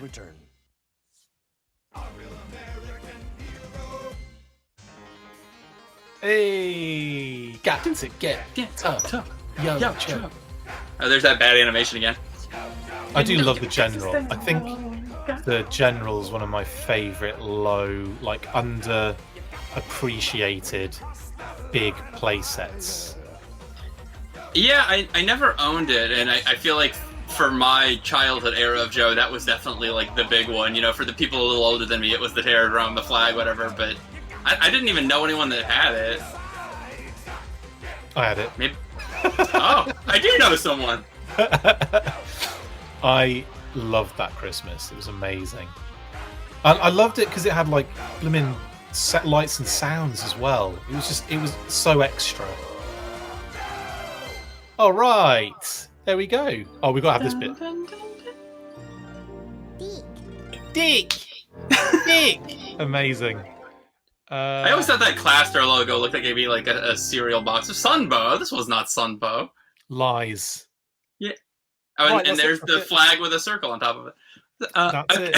Done. That's it. Easy. That was an experience. So easy. No editing or anything. I will say,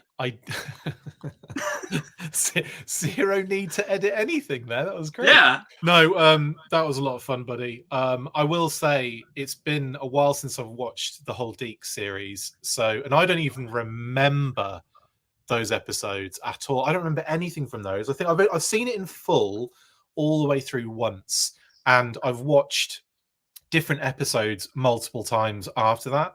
But I've never seen. I don't remember those two at all. But as it kind of turned out, it's actually not a bad two-parter. No, and I had actually thought about going back and rewatching it to try and be like hilarious, and then I was like, the best comedy is spontaneous.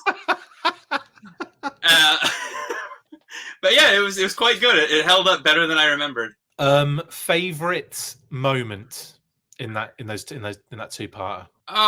It's got to be a combination of well, no, the favorite moment is when he tells Cletus to take off his belt. Yeah, that's a moment. Definitely the best part. Yeah, that wins. I mean, the other favorite would just be all of the times that Cesspool went, But... I think when it was the fact that it was like, pull over on those barrels and take your belt off, just so randomly out of nowhere. Sort of like, do that now. Forget the fact we're being chased. Let's just go at each other hard. And I like how when he says it, there's not even a moment where Clean Sweep's like, but why? Why would we do that? Like we're in active pursuit. What is this? We haven't got time for this, Flint. And lo and behold, they did actually have lots of time to do that. That was fun. I also, for me, I'm always like intrigued or excited by certain characters that just appear randomly. So I love the fact that we got a little bit of Bullhorn, got Rock and Roll Sonic Fighters, we got Major Altitude, General, we got Talking Battle Commanders left, right, and center. Obviously Cesspool, obviously the Sludge Vipers, obviously Toxo Viper version 2s. We had quite a lot of interesting throw-ins there that you wouldn't expect as well. And yeah, Cloudburst out of nowhere. I think we even got Big Ben actually in the same scene as Cloudburst coming out of the water. It's I always like that in the comic too. Like even if a story is crap, like just playing G.I. Joe I Spy always kind of improves it for me by 10%. Yeah, and all the vehicles as well. And I will say that the battlecopters probably show up. The battlecopters and the gliders show up more than anything else in the Deke cartoon. Like it's crazy how often they kind of show up. Which I'm a little surprised by, because going by the price point, those are very cheap. Like if I was Hasbro, I'd have been like, put the General in every episode. Every episode. Yeah. Even if it's just not warranted, even if it doesn't fit. Although, funnily enough, the General was in that episode because we were doing like an aerial shot coming down to speak to General Hawk at one point, and it was tiny looking in this big like outcrop of like this kind of like I don't know, that what do you call it when there's a clearing in the forest, and it was just right there in the middle. And then they were inside, and there was General Hawk kind of, doing his stuff. So at least it was in there, but probably not enough to be like, hey kids, go and buy this now. But yeah, anyway, awesome stuff. I think we've got to the end of it, buddy. Congrats. I think we've done and dusted the entire world in Sludge. We've just literally covered everything in Sludge, which was I feel like that's been my plan since I was about 12 years old. Yeah. How's it working out for you so far? Pretty covered, I think. Covered most of the earth, I think. I mean, we got England, we got the US. You're working. I'm working my way around. Yeah. I've covered most of it. Amazing stuff. That'll do then, I think. Right, dude. Thank you so much for joining me for this fun little jaunt through some deking around, basically. Yeah, and thanks to the 3 people you think that are still in the room at this part. Oh, they left. They left as soon as they heard Deke, I think. Well, that's a shame, because this is the part where I give out the winning lotto numbers. Yeah. Anyway, yes, thank you very much for watching the Full Force Mystery Theatre, Full Force Theatre 3000 deking around with myself and Adam. Thank you, buddy, again. That was a lot of fun. And hopefully you enjoy the rest of your Operation Armor, everybody watching right now. I don't know what's next. Oh, look, you're showing off. What's that? Is that the tape? That's a VHS tape, yeah. Oh, look at that. Look at that. I have a VHS tape. It's down here. Just that hand. There you go, look. Oh, look at that. The Games Master. Yeah, and it's got I love the little comics on the back as well. They're really cool. This is the first and only US VHS tape I have now, by the way. Oh, well, congrats on the start of a new collection. Volume 8. I'm a little bit behind. So I've got some catching up to do. Anyway, yes. I have to read you the back of this, even though this is not the episode we just watched. When San Francisco is attacked by toxobugs, killer insects the size of helicopters, the G.I. Joe team suspects its archenemy Cesspool is the cause of it, but rather the G.I. Joe swarm over Cesspool's headquarters on Cobra Island, the evil Bugmaster complicates things by capturing Ozone and turning him into a half-man, half-bug mutation. Why didn't we watch that episode? I don't know. Maybe next time. Throw it in. We'll do it now. We'll do that next. Next year when it's a different theme, we'll do it for opera. Maybe we just do this randomly anyway, just for lols. Maybe we should just do maybe we should do an entire Deke series review, just the 2 of us. I'm into that. No one will copyright strike it on YouTube or anything. It'll be fine. Never. Why would they? I mean, does anyone actually want to own up to owning it? No, it's fine.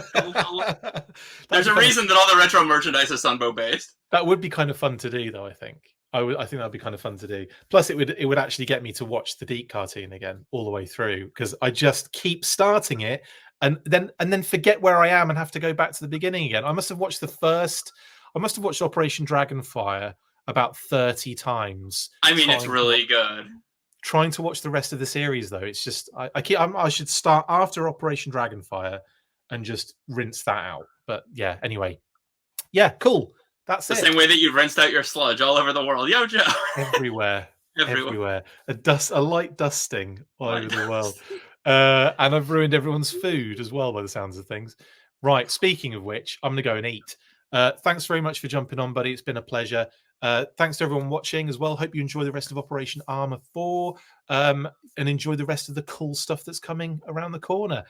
That's been me, Diagnostic 80. That's been Adam, Snitches Get Stitches Riches. Stay fresh cheese bags. And after 3, you know what to do, right, Adam? I think you do. I think I do. We should probably switch it up. We should probably do Yo Joe, shouldn't we? Got to get tough, Yo Joe is what we should probably do. Yeah, we can do that. Okay, after 3, I won't put this up in a second. After 3, 1, 2, 3. Got to get tough. Yo, Joe! Full force, all right?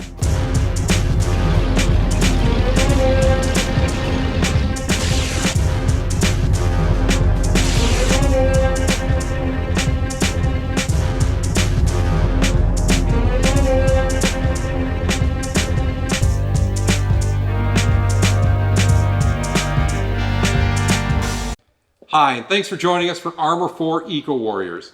If you'd like any of the leftover merchandise from this show or any of our previous shows, check out codenameiowa.com.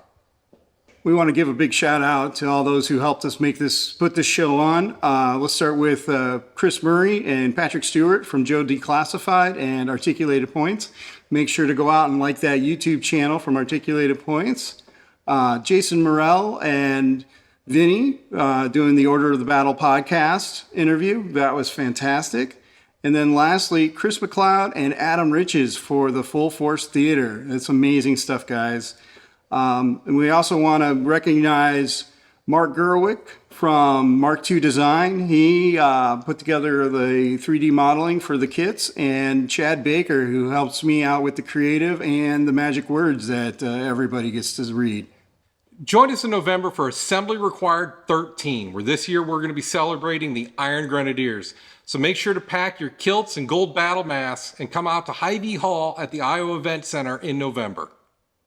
Before that, join us in June at Augusta, Georgia for Joe Fest. We'll be down there with a booth with some of our merchandise and a few other surprises. Yo, Joe. Yo, Joe.